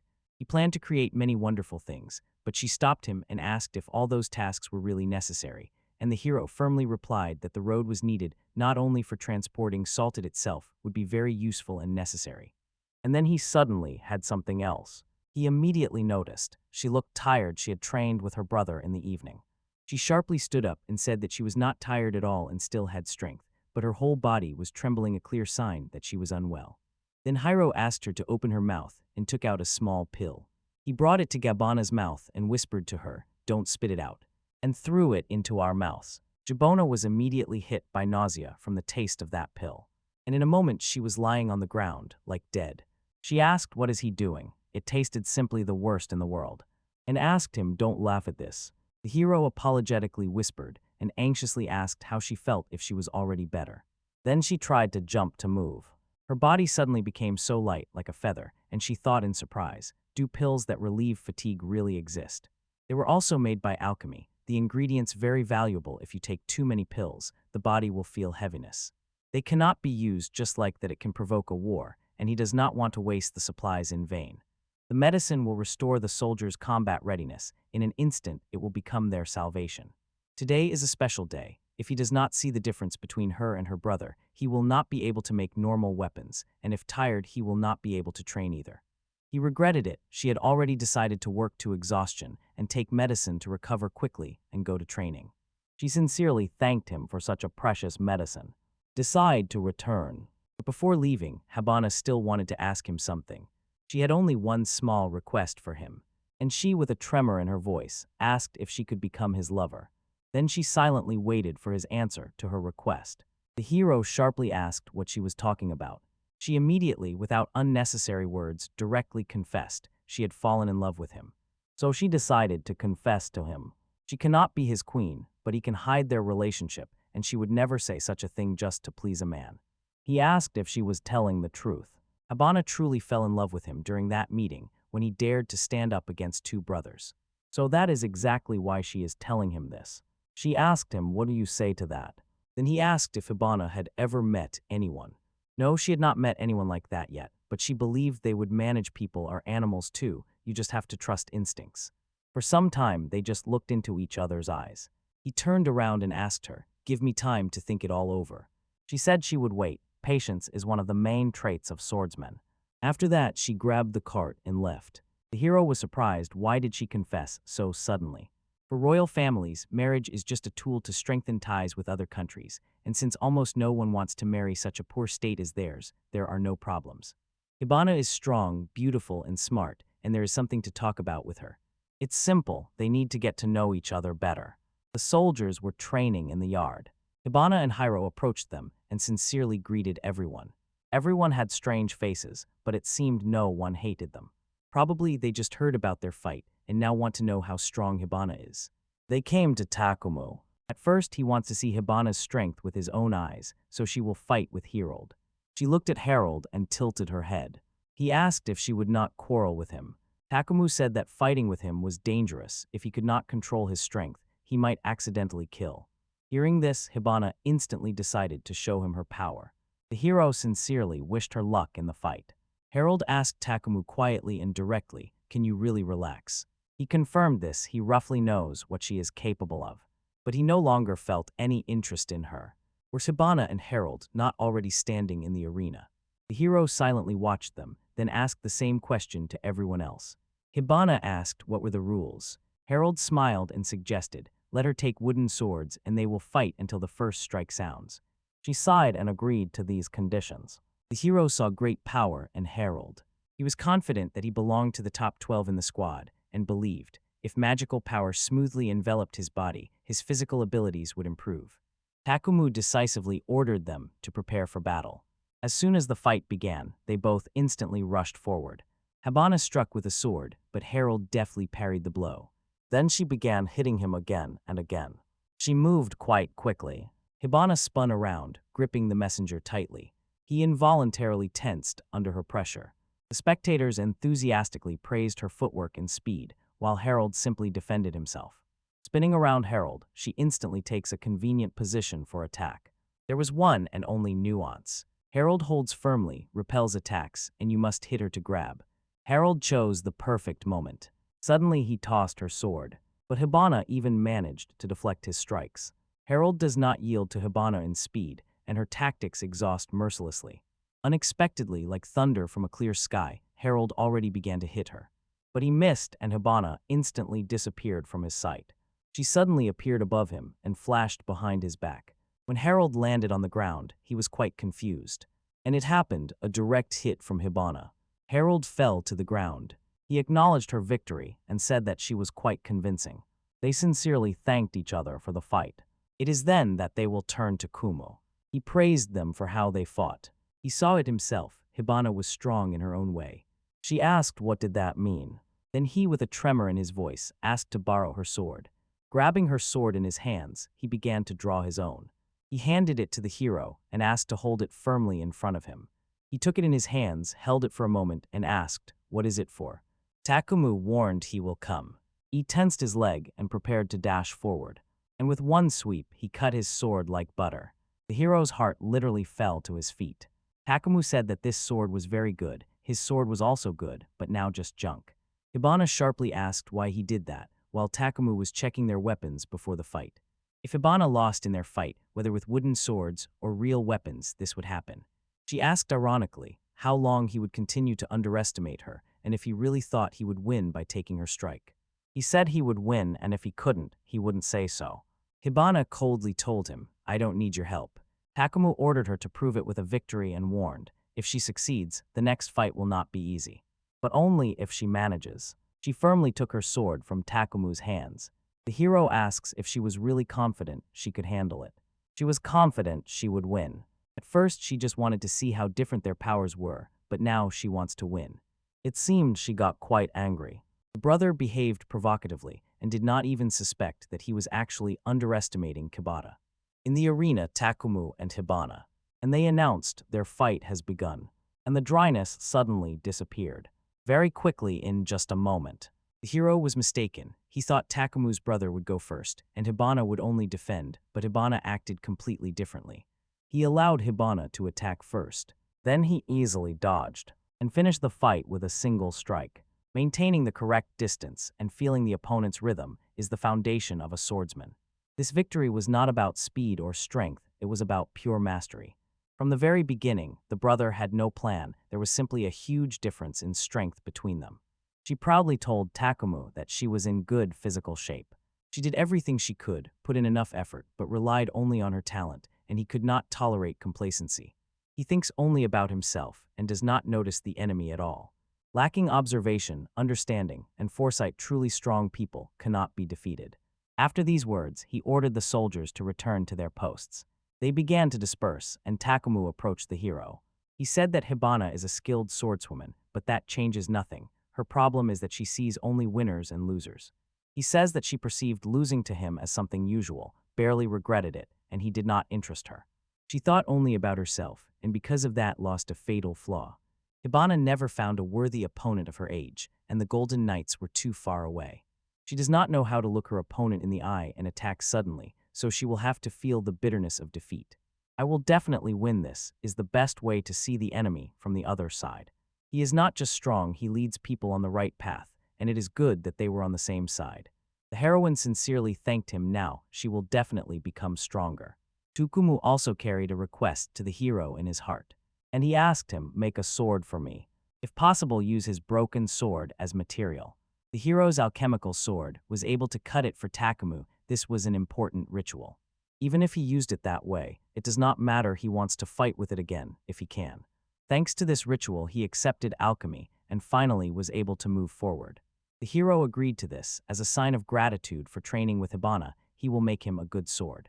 Ordinary metal remembers nothing, so when enchanting, compatibility will be poor, but Brother Takumi fought with a sword, so he must have combat experience and the enchantment will go well. He simply asked him, "Do not use the new sword against Hibana." This is exactly what Takumu wanted to see if they could surpass him. He quietly placed his hands on the hero and left. Hibana was still sitting in the arena. A hero approached her from behind. Hibana was lost. She looked at him, her eyes were full of tears. She was shattered by a devastating defeat. She had lost before, but had never felt such bitter disappointment. Hearing this, Hero advised her, let go of the grudge. She will definitely become stronger and will no longer be so clumsy. And the hero believed in her with all his heart. Then he suggested she go home. During the battle, he felt what she really needed and would help her achieve victory. Hibana quietly agreed. They came together to his workplace. She again felt the chasm between herself and Takumu. No matter how much she trained, she would not catch up to him in a week, and now she needed the hero's strength. The word now in her words immediately reveals that she is looking to the future. She did not need his consolation, so he simply decided not to interfere. Together they will defeat Takumu's brother. Hibana was not created for her to win today. The simple revelation of the difference between them already gave enough results. The hero is right, but he is much further than she could imagine. Even in such a hopeless situation, when she cannot move either her hands or feet, her usual confidence has disappeared somewhere. He asked why she was so shy, and she quietly said, I will not be like this anymore. She called him bad, and he responds only with offensive words. Hibana will definitely catch up with him, but defeating him in a week is impossible. No matter how many swords he made for her, she could not even resist him and wondered what to do. The hero said that they had only one thing left to do. Improve everything, just don't touch the sword. She asked with surprise, what does that mean?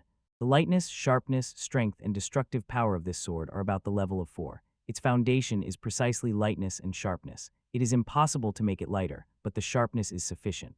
Her fighting style already has endurance and devastating power, so improving it is pointless. So he will craft armor that will sharpen reflexes and open dynamic vision. Reflexes and dynamic vision will be built directly into the armor, but due to incredible strain on the body, they will work only for 3 minutes.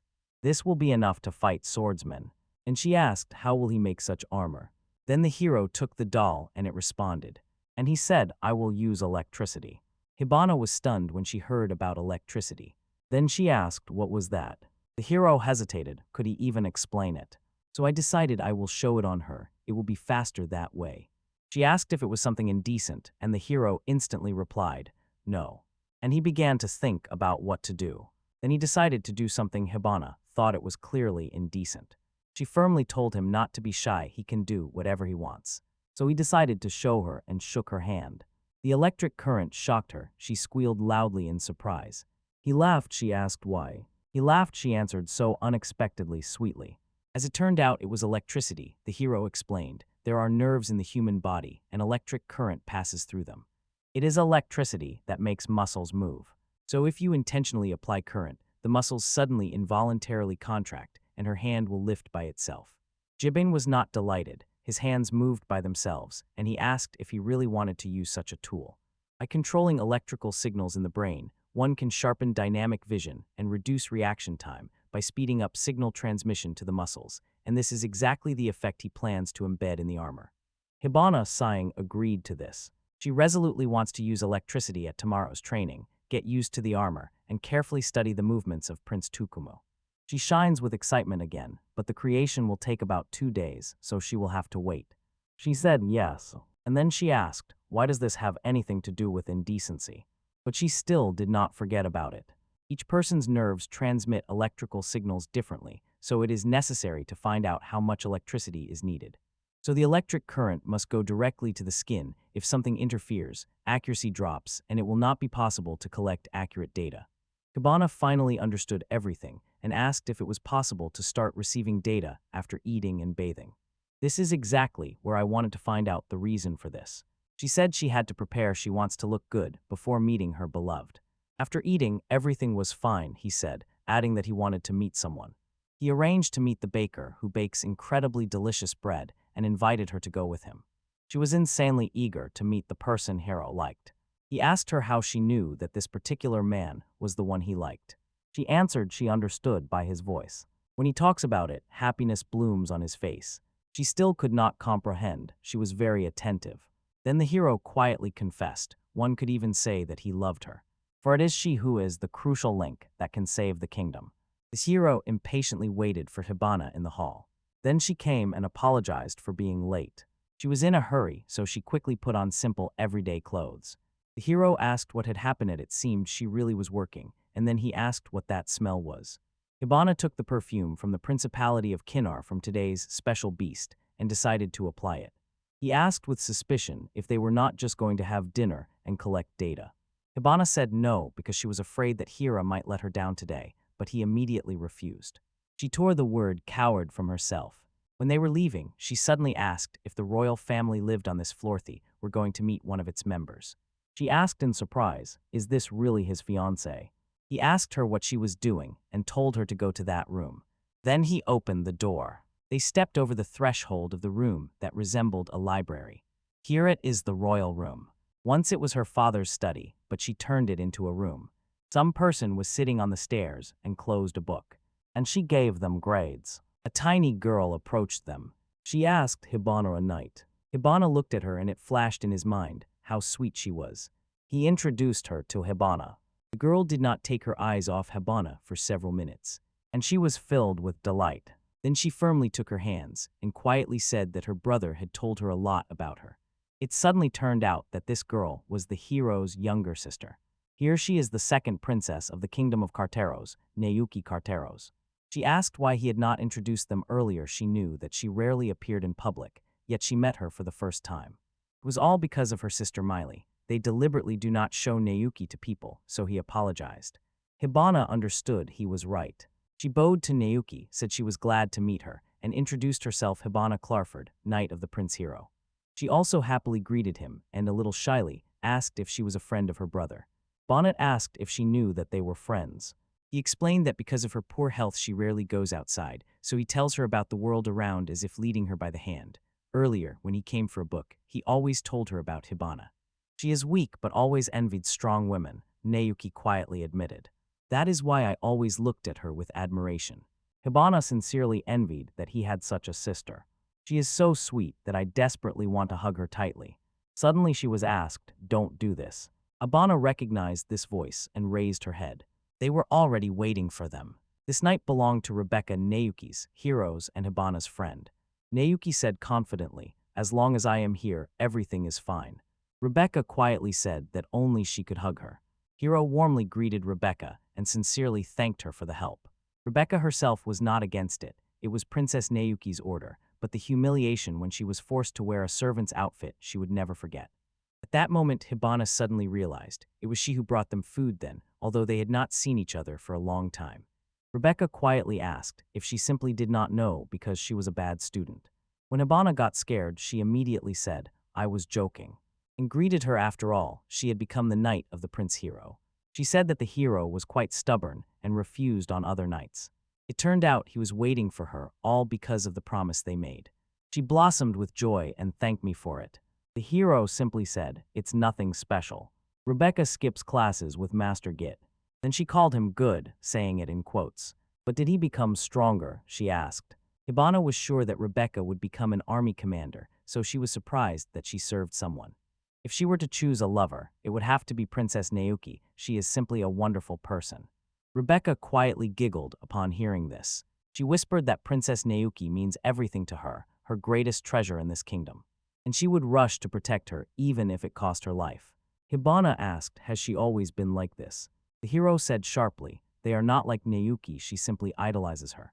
He approached Rebecca and told her directly, her love for Nayuki is already visible to the naked eye, so he will explain everything to Hibana himself. He whispered that they both are secret allies. To convince the brothers, Nayuki took up the dough and baked bread, and Rebecca, pretending to be a servant, handed it to them as if nothing had happened. Right now, he does not want many people to find out about them, so he asks for their help. He finally decided to return to the main point. He was called here, and everything was already ready. Bring this, Nayuki asked Rebecca, and she brought a rag in which something was hidden.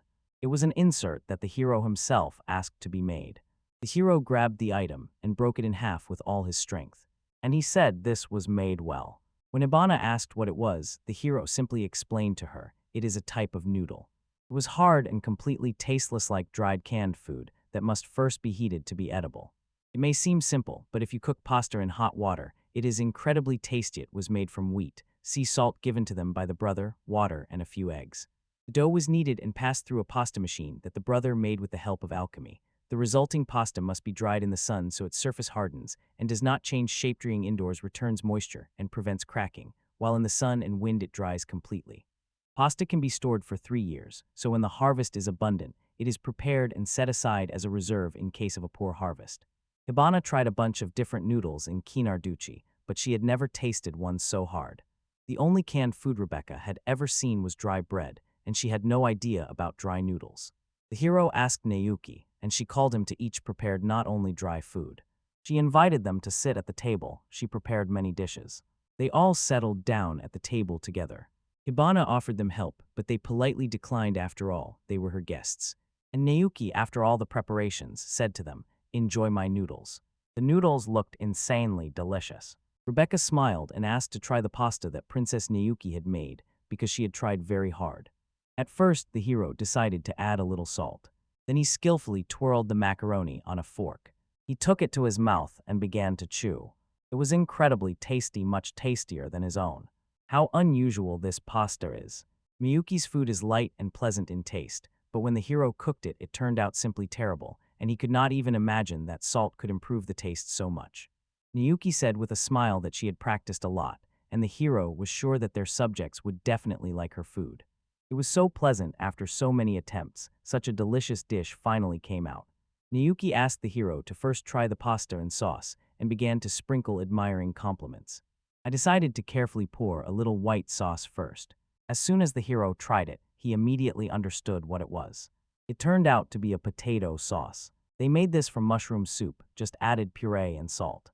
He has memories from another world living in his mind, so such a sauce based on onion soup puree does not surprise him. But Naoki is completely different. She invented such a sauce. In a world where food is only cooked, she is a true culinary genius. Hibana could not resist. She decided to try another sauce. A sour taste hit the mouth. This sauce is made based on vinegar. Hibana was surprised there was vinegar in their kingdom, and she thought that pasta and sour sauce went very well together. But in fact, while cooking, they accidentally obtained vinegar. Vinegar itself is a convenient thing, so she decided to use it and made a sauce from vinegar, oil, salt, and dried meat. And that meat was also thrown into the soup, and she asked if they liked it. Hibana said everything was perfect. Both options were incredibly tasty. Their flavors are simply luxurious. She did brilliantly, so I asked for permission to borrow her recipes. Naoki, filled with joy, immediately decided to show these recipes to everyone. Rebecca rushed to Naoki and joyfully showered her with greetings. They will not only give people wheat, but also share simple pasta recipes with delicious sauces. Naoki's help is invaluable. It will definitely be needed in the future. Then Hiro remembered how she said she accidentally made vinegar, and he asked if she managed to do what she wanted to do. She answered everything worked out. It can still be improved a bit, but it's already tasty. Hibana asked what exactly happened. The hero asked Naoki for something he has been trying to do it for a long time. It is supposed to become a symbol of their developing country. Rebecca also tried it and was stunned. She never thought something like this could happen in their country. Hebin now wanted to try it. Everyone was constantly talking about it. Then Naoki turned to Rebecca and asked, "Please bring what you prepared." And then she brought some kind of decanter. And she began pouring the drink into wooden glasses. Everything was sizzling and foaming. Hibana lifted her nose and caught its scent. Almost immediately, I realized what it was. The hero said to her, "Try it and you will definitely understand everything." A thought flashed through his mind. The hero had not drunk for a long time. He began to drink this liquid. It pleases not only the tongue, but also the throat. The bitterness melts away. Instead, sweetness and a powerful taste of wheat and hops emerge. Oh, how delicious it was. Hibane simply could not believe it. This is L, and it is simply incredibly high quality. After developing a new wheat variety, one thought never left his mind to make alcohol from it. It may not save the kingdom, but it is necessary to make people's lives richer and happier. Flavorful products, such as ale, can become such a symbol. Strangely, she had already tasted ale in the Principality of Canner, but for the first time, it was so tasty. Regarding the taste, the respondent revealed a simple truth to the hero. The main thing is the quality of the wheat and the talent of Naoki. This is the taste of happiness, a product not for a simple life, but for a rich and full life. Then he turned to Naoki. He said that during the harvest festival, he would announce, "I will become king." He really wanted the beer to be registered under his name, so he asked her to arrange everything. Naoki said, I will somehow manage this task. Rebecca also decided to go all out to help her. You can always rely on Naoki. She really is not a younger sister for nothing. The brothers are convinced Naoki is unnecessary. She is too trusting for diplomacy, so a marriage of convenience is not in her future even if she is smart. This naive trust definitely makes her unsuitable for politics. Although she has magical abilities, her skin is too delicate for the sun. Physical exercise harms her health. She is unable to fight, and her kindness only gets in the way. But Naoki can become the one who saves their kingdom. The bread that the brothers liked so much was baked by Naoki. Next time they will tell them everything. Their attitude toward Naoki will definitely change. The education of brothers Takumu and Hibana is very important, but it is no less important to make their kingdom prosperous. When they unite with brother Agui and plant wheat everywhere, they will need Naoki's recipes. If they continue to act like this, their kingdom will relentlessly move forward. They started cleaning up after the meal. It was lunch, so the heroes had enough voice. It's time to start measuring. But Hibana begged to be given one more hour. When he asked why, she said the food was so delicious that she overate, and her stomach was bloated. In fact, Hiro was not very worried about it, but she asked for only one thing, that he understand her. The hero agreed and immediately heard her begin training. He asked, his voice trembling, if she was sweating. She hated sweating, so she always kept a towel with her. Almost an hour had already passed. Then Hibana began to undress, and when she finished, she said, I am ready. She approached the hero and sincerely thanked him for waiting.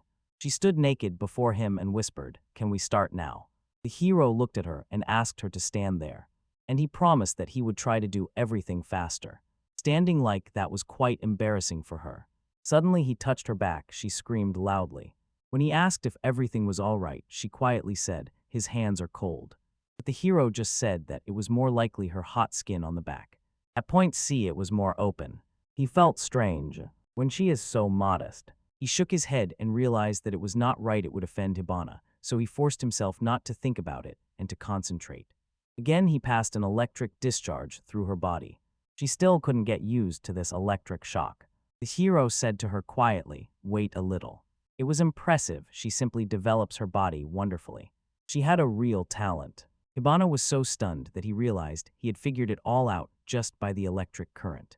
If they succeed now, the difference between them and Takumu's brother will become barely noticeable, and that will be part of her work. In a week, she will definitely become stronger. Even with his weapon, her efforts won't match Takumu's strength, but together they will overcome it.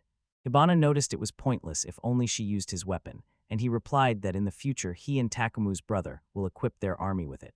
While it turns out, he will do the same with the men. It's good that he was supposed to make weapons for everyone, and then it turned out he will also make personal weapons for each one. If they get bad weapons, their army will be at the level of the Golden Knights of the Duchy of Canner. If they improve the weapons, it means that is their goal. If they do not win as easily as Takuma's brother without alchemical equipment, it will be bad, but it was cool that the hero said it, and it makes sense. She apologized for complaining earlier and will now do her best. What a good answer that was. She is ready for anything to herd Princess Naoki. Delicious food gives her a lot of energy. There is only a little left. He asked her not to move. Later, he completely ran out of strength. She thanked him and asked if he was very tired, and he thought that to some extent yes. That's enough for today, she can go to her room. And he himself is eager to perfect the work. She admitted that when he saw her naked, she was terribly nervous and felt awkward. Having said that, she set off. Jiro wondered what should he order him to do. The next day, a tunnel near the Devil's Forest. They dig and dig, but the end is still not visible. The distance is still small, but it will be harder further on, said Jiro. On the way, equipment for drainage and ventilation needs to be prepared. And he said now they need to have lunch. The food looked incredibly appetizing. For lunch they have pasta. It was prepared by Naoki. She explained that the sauce should not be forgotten to be seasoned this way. It will be easier to snack on the street, and they will not take up much space. Then the minced meat should be wrapped in ready noodles. She added a little salt to the minced meat and made small cutlets. Princess Naoki loves to learn something new. Hibana tried it and she liked it. This salty taste is a real paradise for a tired body. They only started digging the tunnel yesterday. Since early morning, they have been digging this tunnel. Nothing can be done. If they have important matters during the day, he will meet with Prince Agata, and Hibana will go train with Takumu. From now on, only she and Prince Takumu will train, she was sure she must show the soldiers how to become stronger. Suddenly, the hero remembered that he would be busy today, so he would not be able to watch their training. But he really wants her to tell him every little detail about how she felt after training. And then he handed Hibana the suit. And suddenly it turned out it was the very same suit. But he said it would take at least 2 days. All because she declared she would get used to it in a day, and also wants to clearly see every movement of her brother. Then she firmly grabbed him by the cheeks. He said, if you look closely, there are circles under his eyes. She asked if he hadn't slept, and the hero replied that he had slept, but only for 5 minutes. But Hibana was incredibly happy that he did all this for her. She said that if they leave the tunnel now, it will collapse. Everything here is not in order. It cannot be left like this, and if they don't work hard today, they won't finish on time. They can only do this with magic, and the mana recovery time is the same for everyone, so nothing will collapse here in 2 days. Everything looks very sturdy, but next to Hibana, it is not so sturdy at all. The sooner he finishes this, the faster Hibana will become stronger. Not sleeping for 1 night is normal for him. She sincerely thanked him and promised to carry it very carefully. The hero told her not to be shy and to talk about her feelings. She is still inexperienced and has many weak spots, so he will do more for now. She will test the suit, find its weak spots, he will improve them, and she will become much stronger, as will their life. If so, she will not hold back. The hero was sitting in the castle right in front of Agatha. It's good that he came. Agatha first asked to show him the materials. This year the fields will serve them. They want their people to be able to grow wheat, but first they need to show them the result. The risk is not for the people, but for them. Currently, they have only 2 types of fields, private and public. State fields are managed by night workers, not professionals. They are trained for only a few hours, and the rest of the time they either work the fields or take care of household chores. Soldiers are usually the 2nd or 3rd sons of a family, and very rarely people from another country. They help harvest the kingdom's common crop. In return, they receive a salary, and when they grow old, they retire. The brothers' development plan works wonders. The harvest is always abundant. Even after paying salaries, it remains profitable, and landless people receive money for decent food and dream of someday having their own field. This system was invented by my brother, and now the people in the kingdom live in a favorable situation. The internal policy is very good. No matter how much they say that wheat will not grow in the field, without an example, no one will believe it. Moreover, they have already tried several times to grow wheat, and each time nothing worked. If he starts talking about growing wheat again, people will be scared and unable to do anything. So first they need to show them real success. Just trying is not enough. A poor harvest year will immediately turn into general hunger. But if they use state lands and hire night workers, that's a completely different matter. Even if they fail, it will be enough just to pay those night workers, and people will not die of hunger. The hero prepared salt in advance, so it will come in handy exactly when needed. It seems Agatha does not believe that the wheat will grow, and is already looking for other options. He believes in his own strength, and that is a bit different after all. His job is to prepare for everything. Since he does not object to the plan, the hero would like to continue the discussion. Agatha was about to say the same thing, but then one problem arose. The soldiers will never agree to this. They came and asked, plant sweet potatoes according to the plan.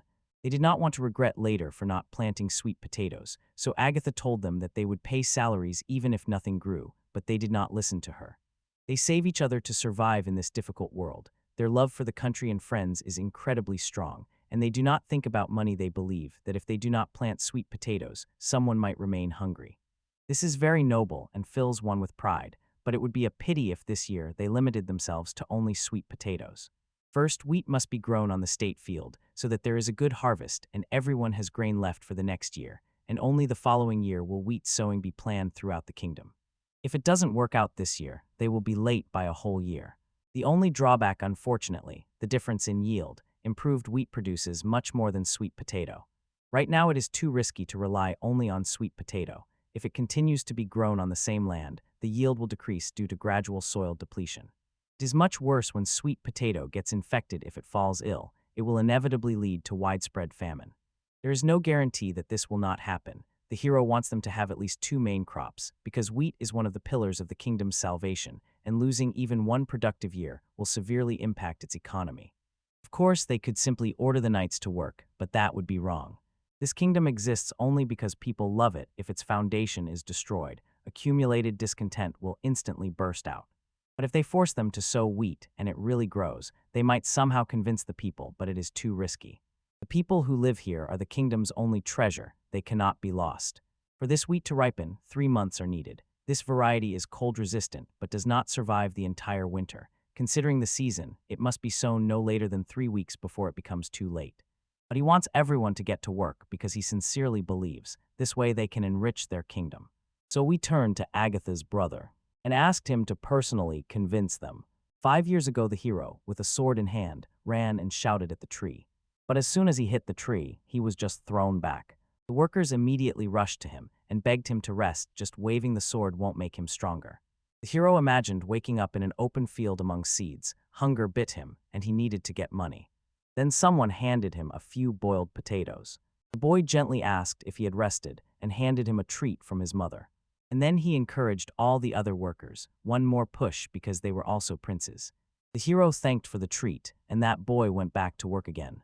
The hero and Agatha stand on a height and gaze into the field.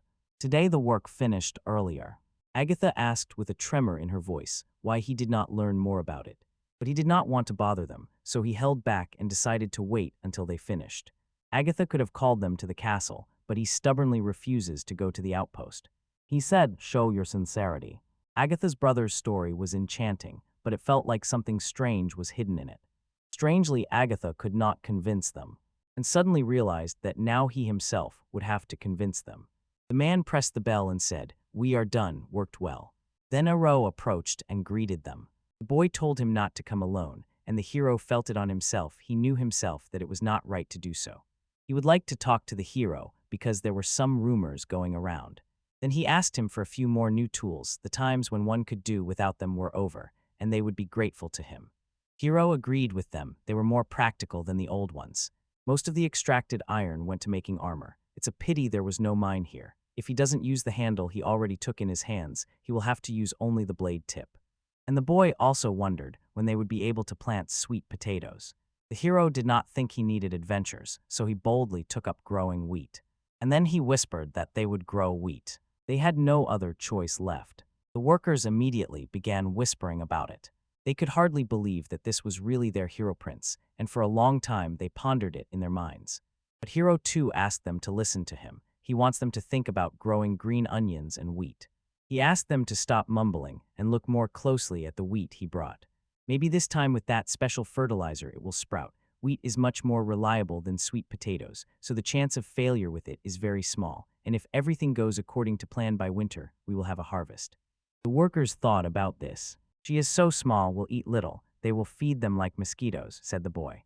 "Even here lies the prince, possibly eternal, and if everything goes according to plan," he asked if he knew what happens when hunger comes.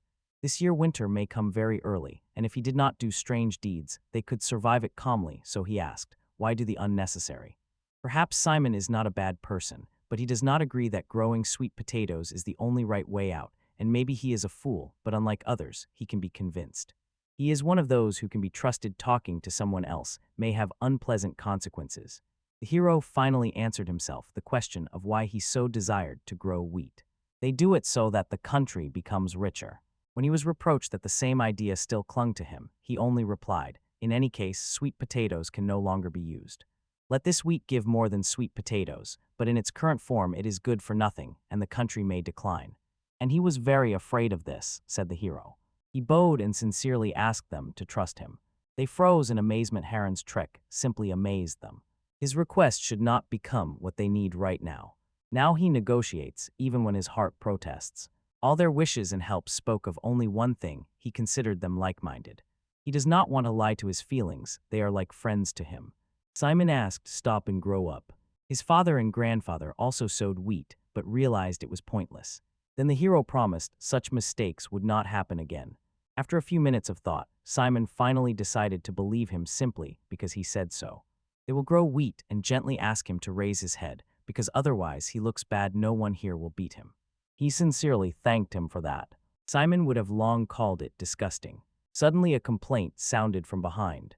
The workers refused to grow wheat after all. The prince did not understand agriculture at all. He says so because the royal family never goes hungry.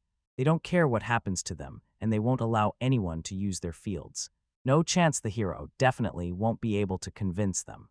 If he doesn't do it, the road ahead for him will simply close.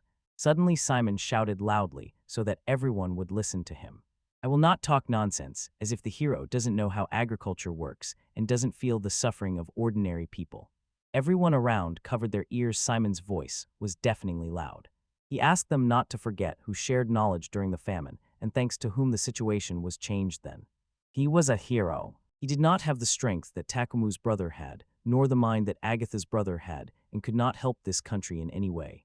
The hero did not know human suffering, so he did not have to endure hard times with them, while people sweated and gritted their teeth because they wanted to make this country better. When you heard their complaints and suggested slightly improving things, they all bowed their heads, said Simon, and asked them to look at those iron hoses they had. The hero called himself helpless. He was just wasting time trying to do something. He was simply trying to push out of his mind the thought of his helplessness. There were no real doctors in the country. The sick were treated only by the Prince Hero. When Simon's mother fell ill, he tirelessly cared for her for 3 days and 3 nights. Thanks to him, she is now alive and healthy, so saying that he doesn't care about people is absurd. Here the thought simply delighted in itself, because he could do that. Simon believed him he was a Prince Hero, so they tried and helped shoulder to shoulder. He will follow Takumu only if he says that everything is fine and that wheat is better than potatoes. They have only one option left: to trust him. Everyone around froze silently, each immersed in their own thoughts. The hero felt that he had to say something. The words simply did not come. He did not know what to say. Yes, emotions were raging inside him. There were too many of them, and he could not restrain himself. For the first time in his life, he felt something similar. Then the workers approached him. They sincerely apologized for everything they had said. They understood everything, but growing wheat still remained unreliable. 5 years ago, the younger brother of one of the men died of hunger, and the man himself almost died, and this horror haunted him constantly. They were simply scared and decided that it was too unreliable. They reproached the brave prince for the good he had done and did not think about it at all. The hero smiled at them and assured them that he understood their fear and would never let them down. The workers lit up with joy and decided to grow wheat. Then the hero said, "I brought something." He brought some freshly baked, still warm bread from the just harvested potatoes. The taste was incredible, and if they sow wheat, they will have plenty of bread. If you see their true feelings even through all the difficulties, then everything is fine. He will not let down their expectations and trust before. To avoid worrying them, he resorted to double and triple precautions, but this time he will try even harder. Here he is walking down the corridor next to Agatha. And then he said, "Well done."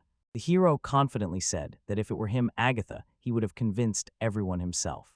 The hero was able to convince them only with skillful words, and it would have been better for him if he had been beaten. First, if this opportunity is used wisely, Simon's loyalty, who has influence among the residents, will only grow. If so, the rest of the residents will also fervently support the hero, and he will become king. You were hurt that it sounded selfish, but such things also happen in politics. Secondly, this is really very important. Agatha wanted to say he was afraid of something in the hero. The hero asked again, was Agatha really afraid of him? And he confirmed what was said. The hero smiled and said that he was satisfied with his work because he has long been helping different people. And for the whole country, these are just trifles. But together they become a mighty force.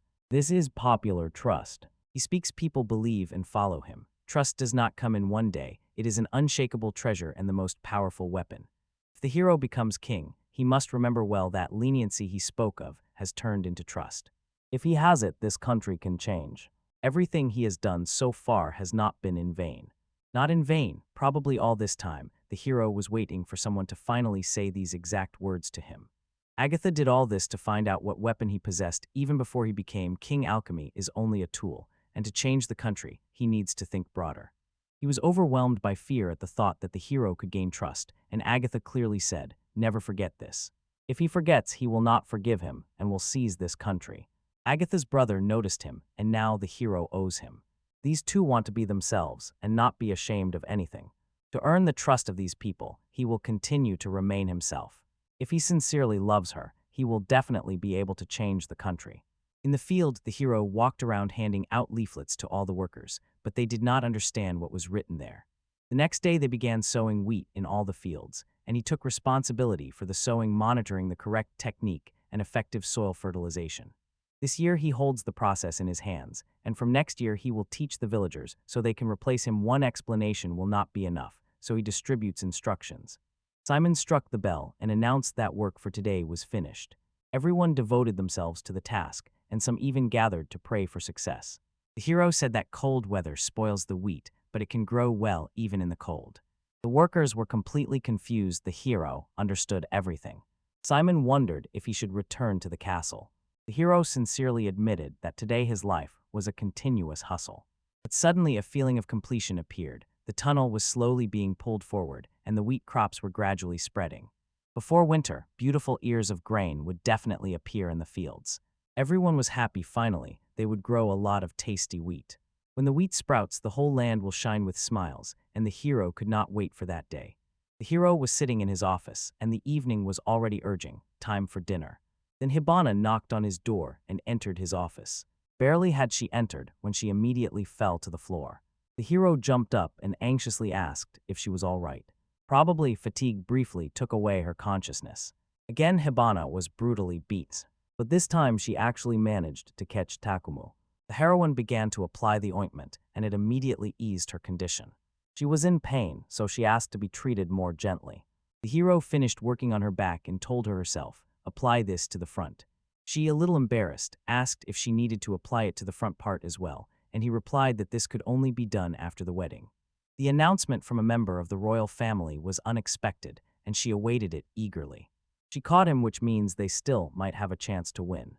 She could hit him with momentum, putting all the power of her equipment into the strike. That was impressive, and the hero asked if she noticed anything else interesting, and she only said that Takumu had perfect coordination. The first time she fought him, her hands and feet did not obey, but today everything was different.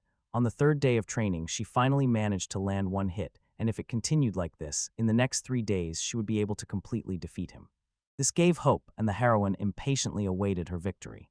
He then remembered her words. Among the Golden Knights there were 8 people who could not defeat her, and he was troubled by the question what happened to the remaining 4.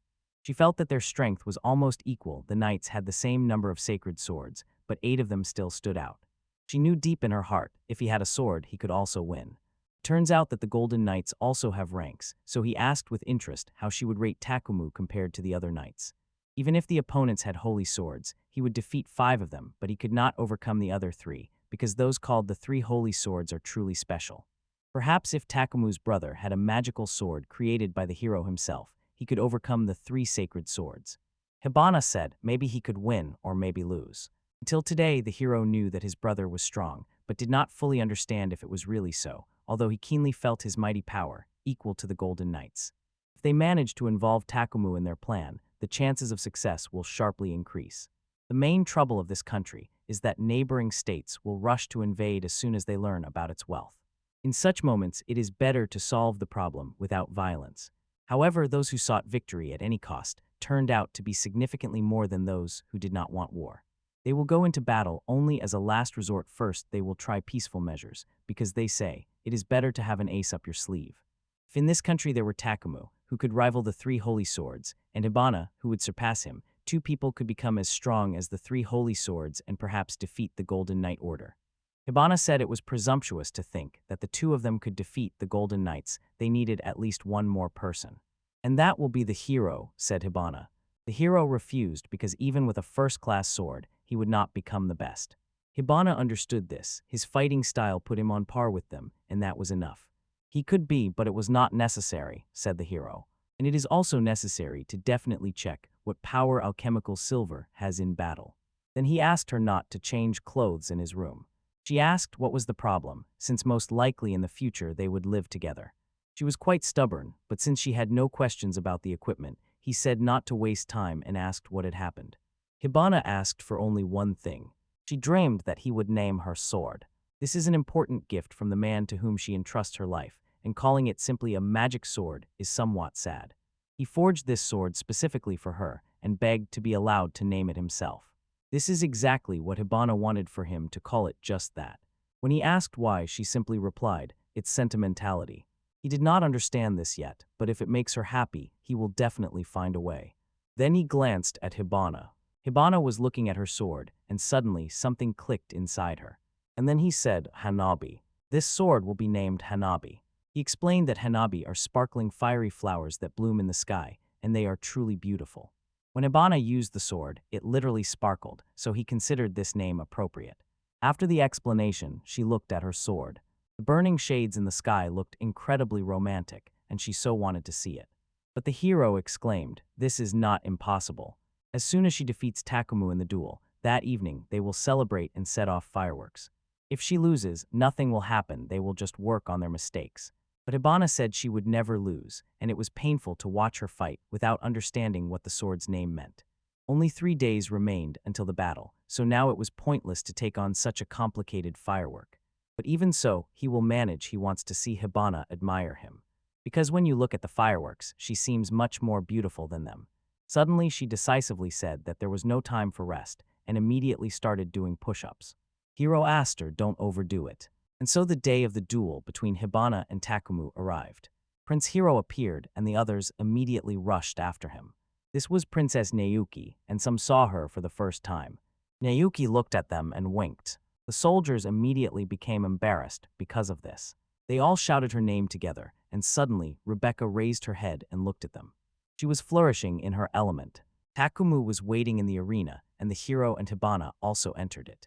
The hero cannot forget the day when Hibana and Takumu fought for the first time. But today their chances of victory are equal. Nagata will see how the fight unfolds between Takumu and the hero. In this duel, instead of the hero, the knight Hibana will enter the arena.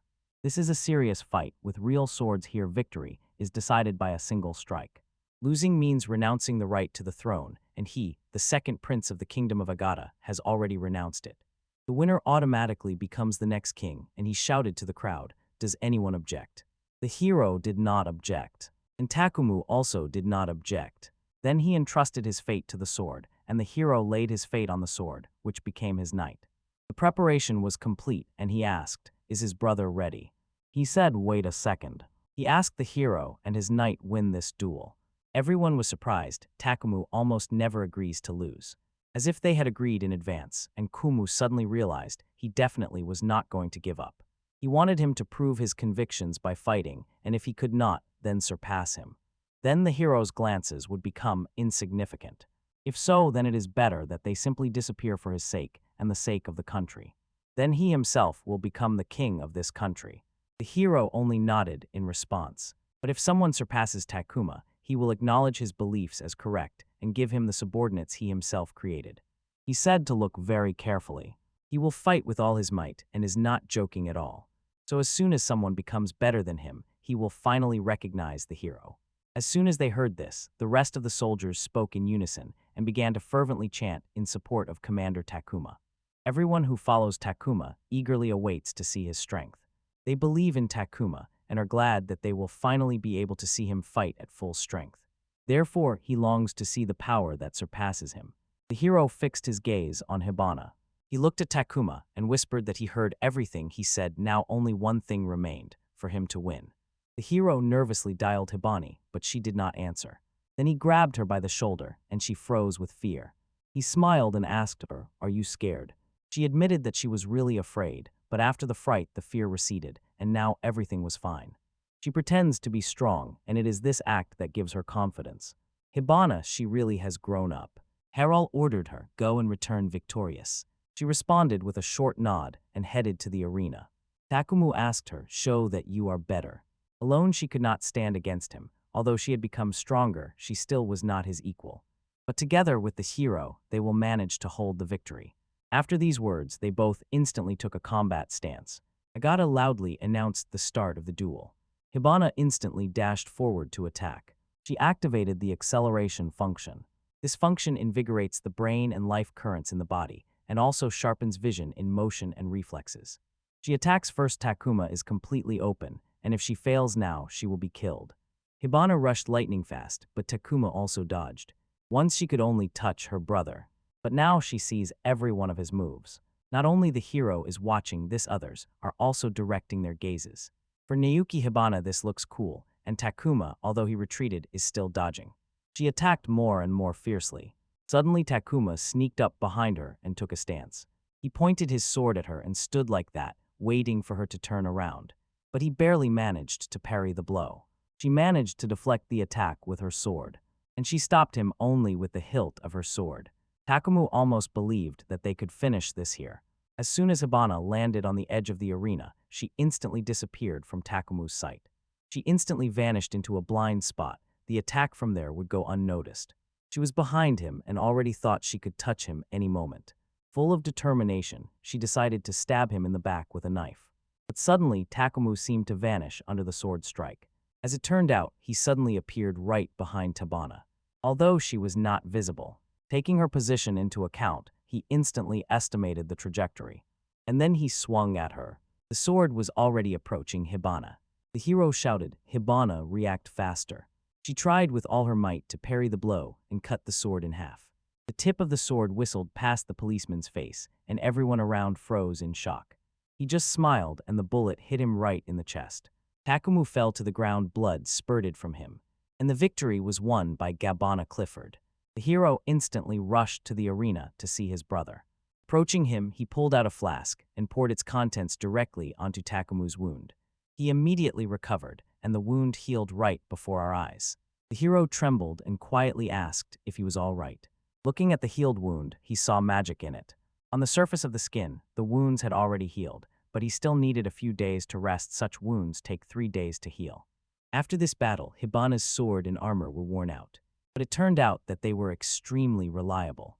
Then he stood up and admitted that he had lost badly. Imagining the danger of a magical sword clashing with an ordinary one, he avoided contact with all his might in the duel, but Hibana's counterattack exceeded all his expectations. As soon as he deflected her strike, the fight was already decided. Then he addressed those present, those who had seen everything. He asked himself if he looked like an idiot, because by doing so, he made it easier for his opponent to win. With the sword and equipment forged by the hero, Hibana was able to equalize the chances in the fight. When you believe in this power, it allows you to transfer authority to the hero. Takumu asked him to strengthen them with his power, because they would use it only for good on his behalf. Then the hero stood up and promised, "I will do it." He promised Takumu and his fighters, "I will use these powers to revive the country." So he asks them, "Take my knowledge and become stronger than you were before." The crowd responded enthusiastically to his words. Takumu suggested congratulating hero, "He will be the next king. There will be no reward, but it is still worth celebrating a little." Suddenly the hero noticed Hibana was still sitting. "Then you dared to approach her." He sits down next to her and, smiling, sincerely thanks her for the victory. She felt a little strange. She could not believe she had survived. She was already sure she would die, but she was incredibly lucky. She miraculously escaped death. But Hero insisted. It was not luck. Luck did not save her. She became stronger. Everything is expected from the knight hero. She rejoiced upon hearing this. People began to prepare the tables. Intekum announced the banquet and allowed them to eat to their fill. The maidservants brought a pile of beer and plates piled high with boiled potatoes. But the more they ate, the less desire to eat remained in each person. Although it was an event, everyone had waited for so long. But the potatoes were completely tasteless. The hero would even have liked to have at least a little salt. This had to be decided before planting the potatoes, because both wheat and potatoes were needed. Naoki and Rebecca rushed to them. Both joyfully greeted Hibana on her victory. But even victory gives her no joy. If she had an ordinary sword, she would definitely have lost. Even if it is so next time, under the same conditions, they will definitely win. Naoki praised Hibana, saying that she fights wonderfully, and she responded with thanks for the compliment. By that time, all the potatoes were completely finished. Although it was tasteless, I still felt sorry that it was over. It was strange. The hero asked to cook more. Then Naoki calmed down. There was no need to worry, and Rebecca allowed them to bring something. In fact, half of the potatoes were used to prepare for Takumu's victory celebration. Naoki, with hope in her heart, really hoped that they would like everything. The heroine opened the lid and froze in unexpected surprise. And I saw inside were real croquettes. She made them herself because it was the dish Hiro had told her about earlier. Takumu approached the table and immediately noticed the appetizing appearance and smell. Agata had never seen anything like this before, especially made from potatoes. The hero said that the best way to eat it was with hands. Then he took a croquette in a napkin and bit off a piece. It was incredibly tasty. The oil was dripping and the edges crunched loudly. Takumu couldn't resist and asked if Naoki had prepared this delicious dish. Her heart jumped with joy when Takumu praised her. Rebecca was also happy to see how Naoki was glowing with happiness. Oh, these potato croquettes turned out incredibly delicious. When the housewives salted the goat meat, there was always extra fat left. One of them took it, salted it a bit, and immediately put it to use. She carefully mashed the potatoes, added salt, meat, and milk, and the potatoes became soft and crumbly. On top, she took flour and eggs, dried bread, and got breadcrumbs. Preparing such a delicacy only from second-grade ingredients is not easy, but if you tell people about it, they will definitely be happy. She fried in a cast-iron pan and poured oil without regret, but there were few such pans in the city, so to get enough fat she had to chop a pile of goat meat. She admitted this is really a good method, even without frying. Rebecca immediately grabbed Nayuki and decisively said, "Even the king has no right to upset the princess." He immediately replied, "Making oil from plants is easier than easy, but with iron it's a bit more complicated. In this country there are no smart people, that's why there is a terrible shortage of iron here. But from now on it will definitely get rich, and a lot of iron will be needed to prepare for war. The simplest way is just to import it from neighboring countries, but if they face resistance when buying a large batch of iron, they risk coming under strong pressure from other countries that will start to consider them enemies because of such purchases. If war starts, he would first want to secretly get a lot of iron, and while he was thinking about this, Nayuki asked him not to worry. He apologized, his voice trembling. It's not about the dish, but about that demand regarding the iron. And he promised they will get it very soon. And then, finally, iron pots and knives will appear in people's homes. It seems the heroes are going to accomplish something completely impossible. Today the hero became king, so Agatha asked him, "Do not upset either him or Takumu." Clinking glasses, he promised Agata, and the banquet carried on. But Nayuki really stunned everyone. She managed to prepare such a complex dish. She not only knows enough and speaks clearly, it is immediately obvious that she is a book lover. She puts her whole heart into it, trying to help them as best as she can, and the hero asked if she should stay away from the country's political affairs. But Agata immediately and sharply said, "I am against this." The hero understood him. He himself did not want her to be stared at. For her own good, he did not want to use his sister, and was tormented by doubts whether it was right to allow her only to cook. And then Nayuki herself rushed to them. She said that she had already talked enough and was tired, so she decided to return home. Suddenly she stepped back and stepped right on broken glass scattered on the floor. Suddenly she slipped on it. Immediately the hero and Agata reached out their hands to her. At that moment they caught her and did not let her fall. They looked at each other in surprise, and then everyone burst out laughing. At that moment, Rebecca ran up and asked if everything was all right, but the brothers had already caught her and prevented her from falling. It was a bit of a strange feeling, although before they never got along at all. How fun it was for us to spend time together. The hero agreed. Although Nayuki had previously acted as their mediator, they almost never saw each other. Nayuki pouted and said angrily that the relationship between them was very bad, and she always tried to get along with both so that they would understand each other. He apologized for that she always had to be the bridge between them. Then Agatha sighed and said that he was going to return to the castle because he still had work to do. But the hero asked Agatha and Nayuki to wait a little. He wanted to show them something interesting. They were filled with lively curiosity about what he had come up with. Then the hero went out to the arena and loudly addressed all the people. And he announced with a smile that he had prepared something in honor of today's fight between Hibana and Takumu. And he asked them to cast a glance towards the flag. Then he stepped behind the scenes, grabbed the chain, and sent a current through it. Suddenly, cannons thundered behind the scenes and fired into the sky. And the shells raced across the dark sky. They exploded like a large and beautiful firework. Everyone saw this, from the guests at the celebration to the simple peasants.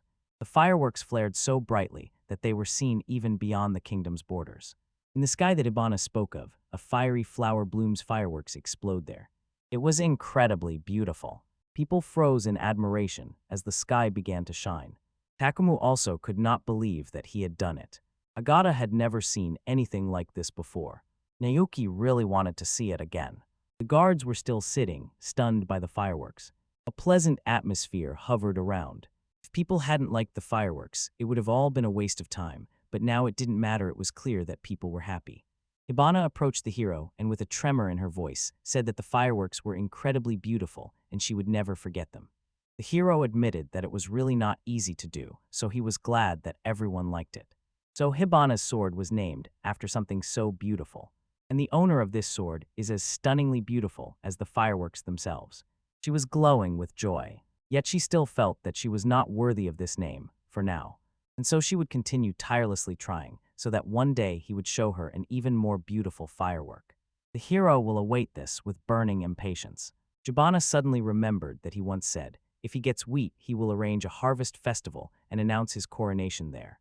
For the first time in the history of this land, such a banquet will be held. Bread, beer, and seafood will be displayed in rows on the tables. The festival will definitely succeed. The sky will bloom with fireworks, and everyone will surely like this celebration. It sounds too sweet, but the hero really had to do it. By the festival, they will have gathered a lot of millet, and when they dig a tunnel to the sea, they will have access to salt and finally be able to get seafood. Their chests will be filled, they will become much richer. When winter comes, there will be plenty of food, and they will save everything else for later. Here it is the future he dreamed of giving to everyone. A year, everything sounded insanely cool. He sincerely believes that just existing is not enough. Happiness is not some unattainable dream, and this is exactly what he wants to convey to people at the Harvest Festival. He found a common goal for them and will pursue it despite all storms and obstacles. And only thanks to his persistent work can he make people happy. The fireworks were beautiful, but Hibana suddenly wondered, was it really chemistry that created that round shape and fiery color? The hero shrugged and said it was just chemistry, nothing more. The shape was set by a large circle, inside which lay small gunpowder balls, and by igniting special metals, they could produce a bright fiery color. He put on a full fireworks display, but at the Harvest Festival, he would make an even bigger salute. Winter can be fully survived, but there is such a shortage of food that the Harvest Festival has not been held for 20 years. Hibana said everything would be fine. She would also try if she could once again enjoy his fireworks. When the hero asked if she was still full, she replied, "Not at all, I am always hungry," and noted that Princess Nayuki's croquettes were very tasty. Then he couldn't resist and asked, "What does she think about dessert?" Her eyes instantly lit up as soon as she heard about dessert. Around emptiness, only weeds. It was an experimental farm. Hibana wondered what could be made from wheat, but he replied it was not just about the wheat, and politely asked her to come to the door. In the distance before her, large glass buildings emerged. They looked quite strange, but as soon as you go inside, the surprise becomes even stronger. They went inside and large fruits appeared before them. Here it is a fruit called melon. Their smell was so sweet that it made one dizzy. This fruit is from the Far East. It is not easy to get it here, although melons are not very expensive. A year passed, and yet he managed to get their seeds only by one unusual method. She asked what other way this could be done. It sounds very suspicious. She inhaled, and from the very smell her mouth watered. Apparently, these fruits are very expensive because for the first time in her life she felt such a sweet aroma. Then her stomach growled. Only one way out remained, there is no choice, and in their country sweets can only be eaten rarely. She was insanely eager to try it as soon as possible and immediately asked if it was possible. The heroine replied, "I can choose anyone," so she took the biggest one. "But I noticed there is no soil at all in this field, and yet fruits could be grown here." He wrote, "This is called hydroponics. Actually, they are mostly grown with water and fertilizers, and in agriculture everything grows only thanks to fertile soil, so she thought there were simply no other ways." When she asked why they were not visible from the outside, he briefly replied, "Just a precaution. Hydroponic equipment is too complicated to manufacture, so people whisper that he did it with the help of alchemy." Sometimes the hero suddenly shuts himself off, as if hiding from the whole world. Before starting to grow them, he imagined it as a successful way to attract foreign money and turn it into gifts for important dates. Hibana shone with happiness. Thanks to the hero, she was able to try such a delicious thing and will not tell anyone about it. She chose the one that looked the sweetest, and here it is, the sixth sense of the night. She smelled it, the scent was very pleasant, and she asked if Hero would be there too. Suddenly he asked, "Will one be enough for two?" And he, without hesitation, suggested eating it all.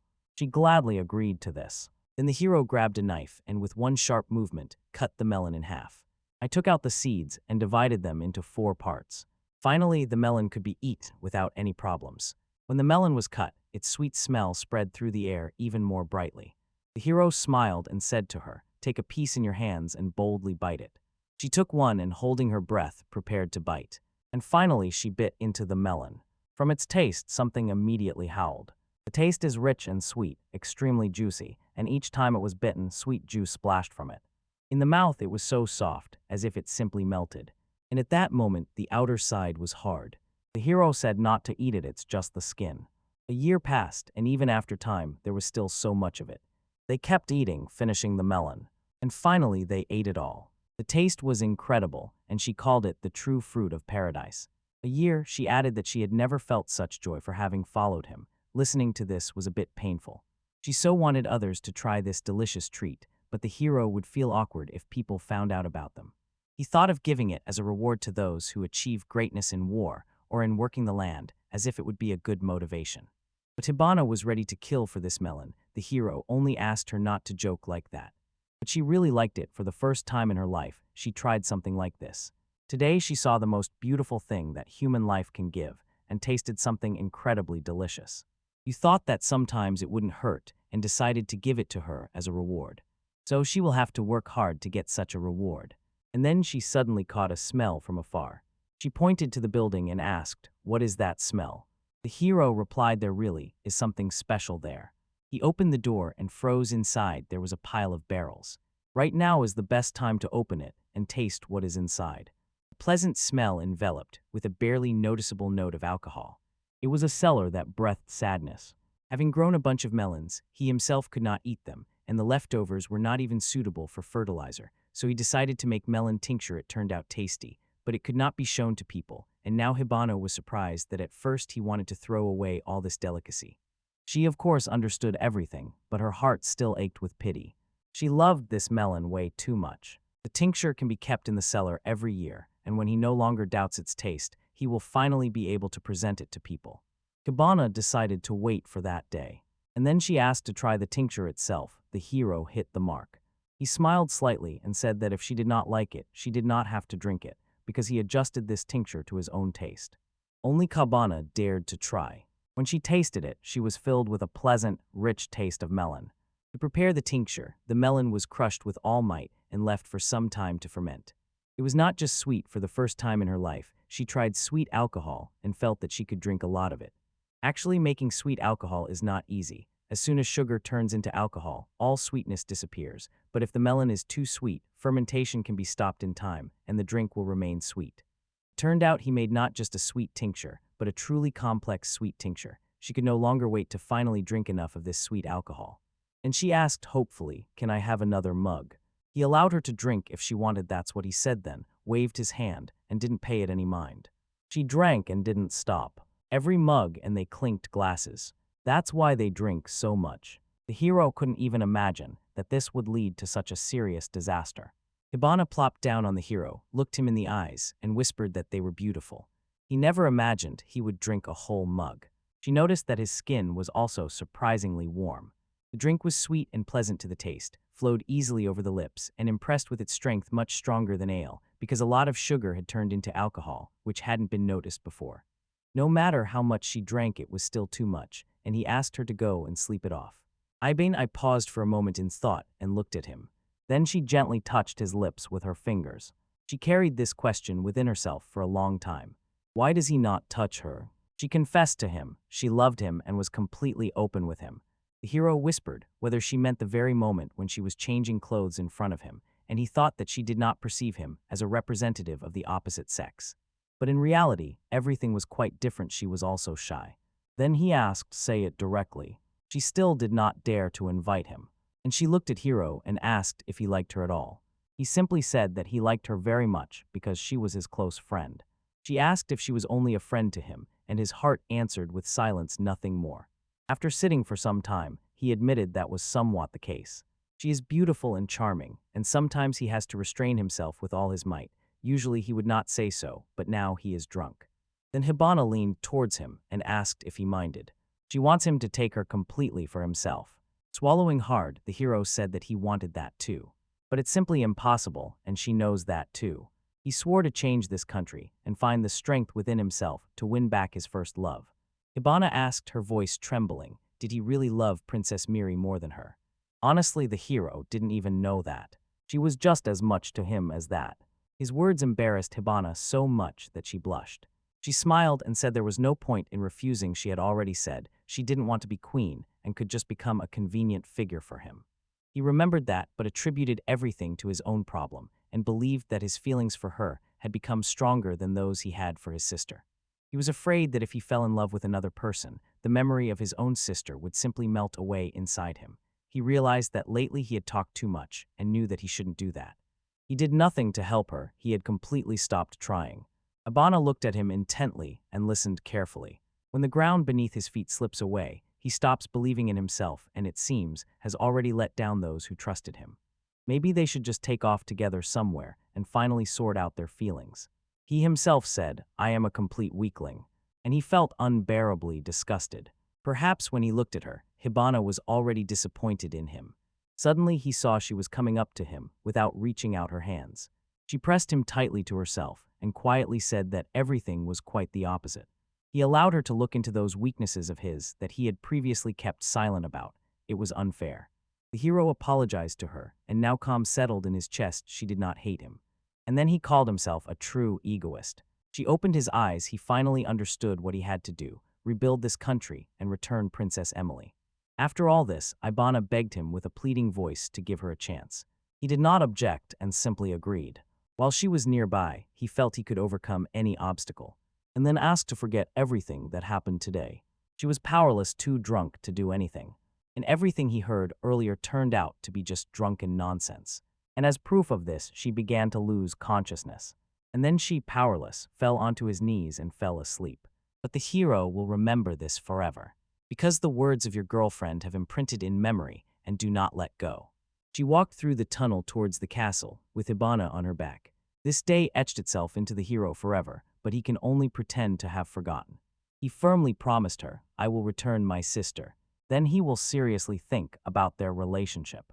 2 months have passed since Hibana won. When winter approaches, everything begins to happen insanely fast.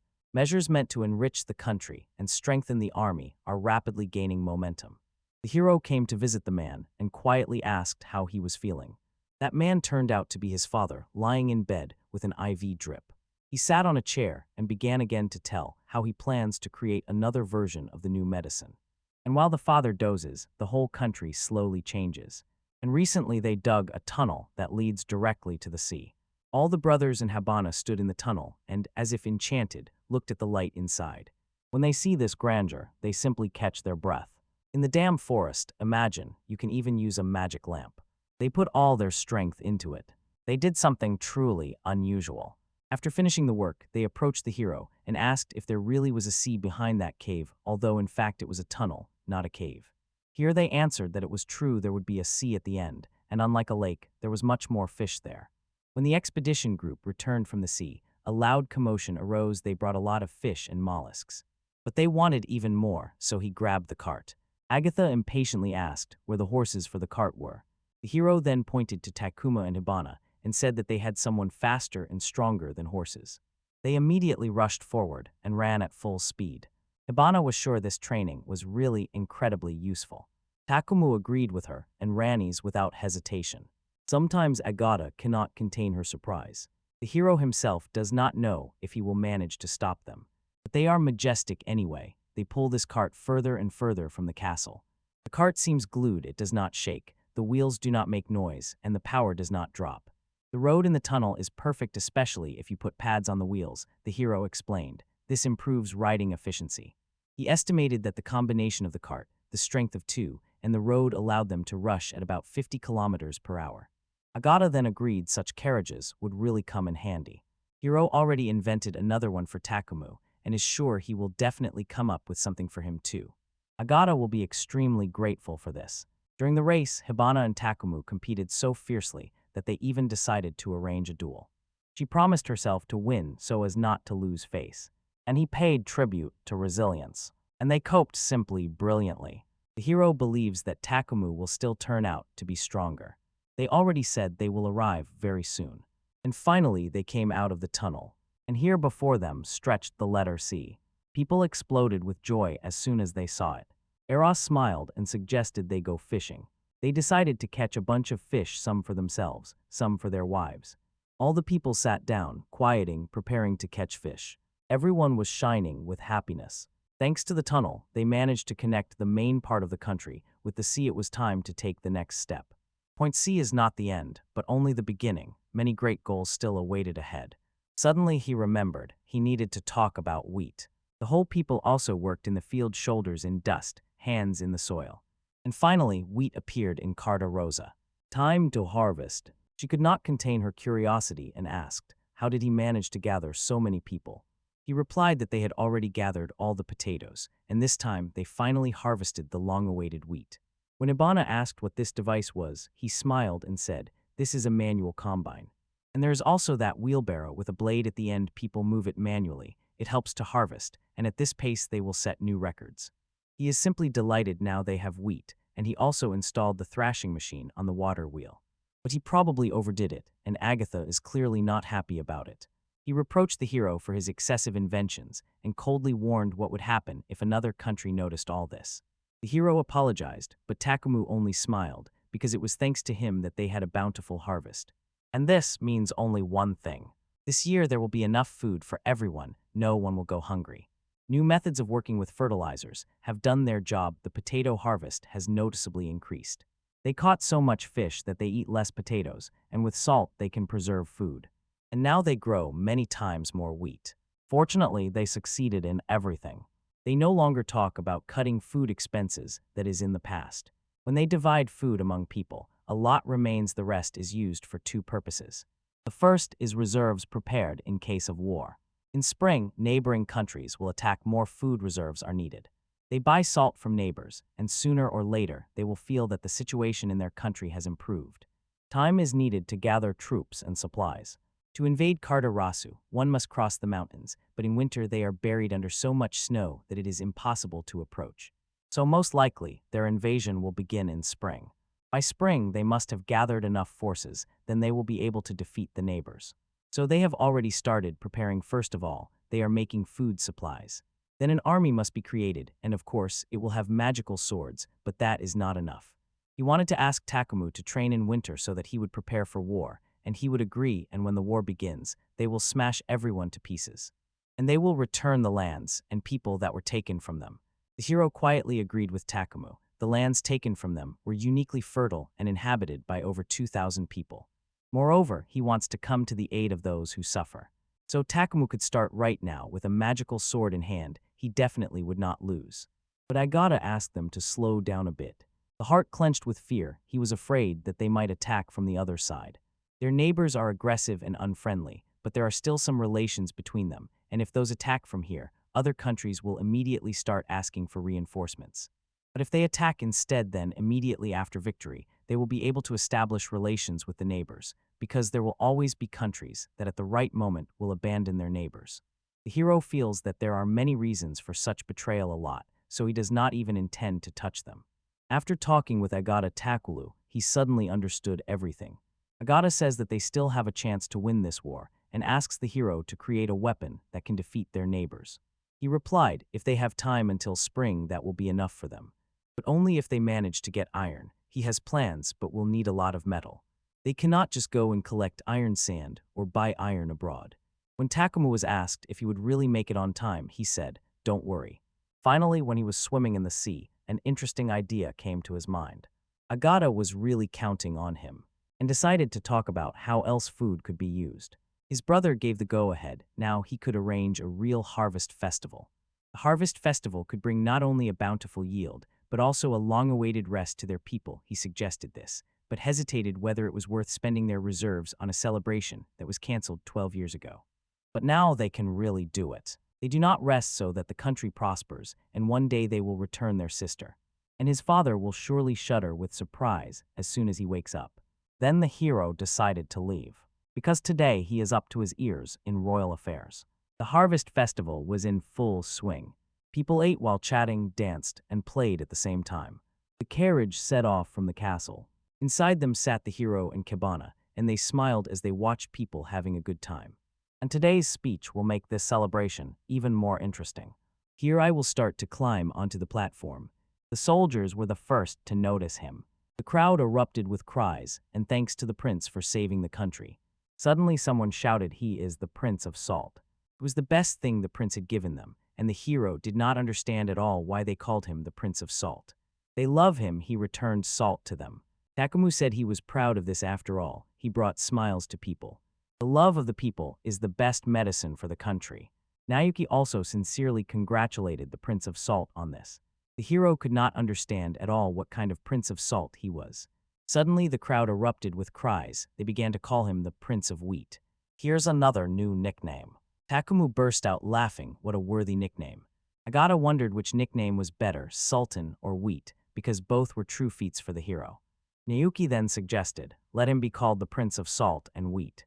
Both agreed amicably. The hero asked them not to joke about names. After all, they guard the salt, and Agata the wheat. He couldn't hold back and blurted out, why did all the glory go to him? But then he simply smiled. He sincerely believed that their brothers wanted to save the country, so he did the right thing, told them everything. Then Takumu impatiently asked him to continue. He nodded, then turned to the crowd and cleared his throat. Addressing the people, he loudly introduced himself, the third prince, hero of Carreros. People knew him and even noticed how he gradually grew up. The hero deeply inhaled air into his lungs, and he proclaimed, from now on he is the king of Carderosa. His family and friends silently stood nearby. Their support was quiet but strong. He dreams just like they do, lives by these dreams, and strives to realize them in life, so he wants to open his thoughts to people.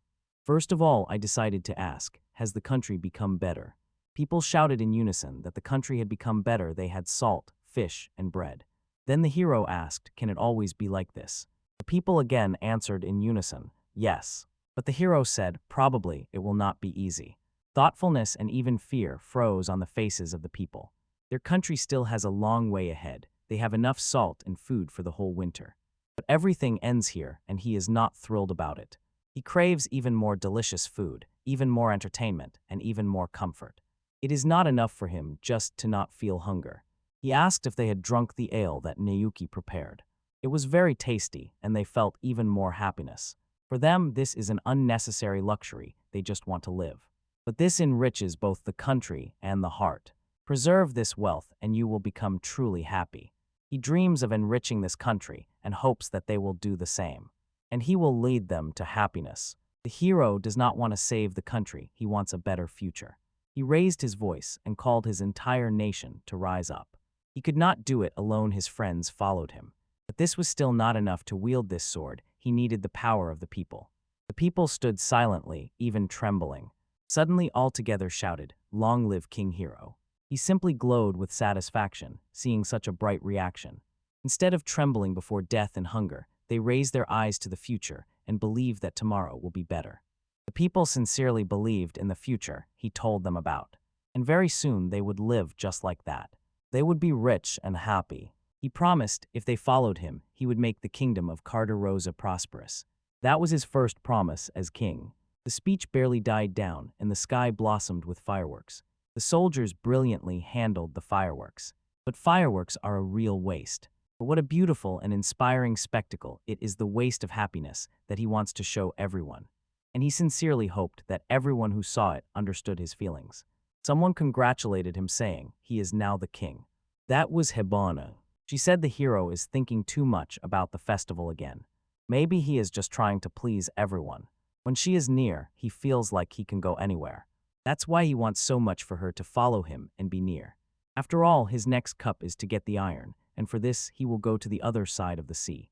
Hibana agreed without hesitation. She was his sword. That night they celebrated, full of hope, and he rejoiced so much that he forgot all those years of pain.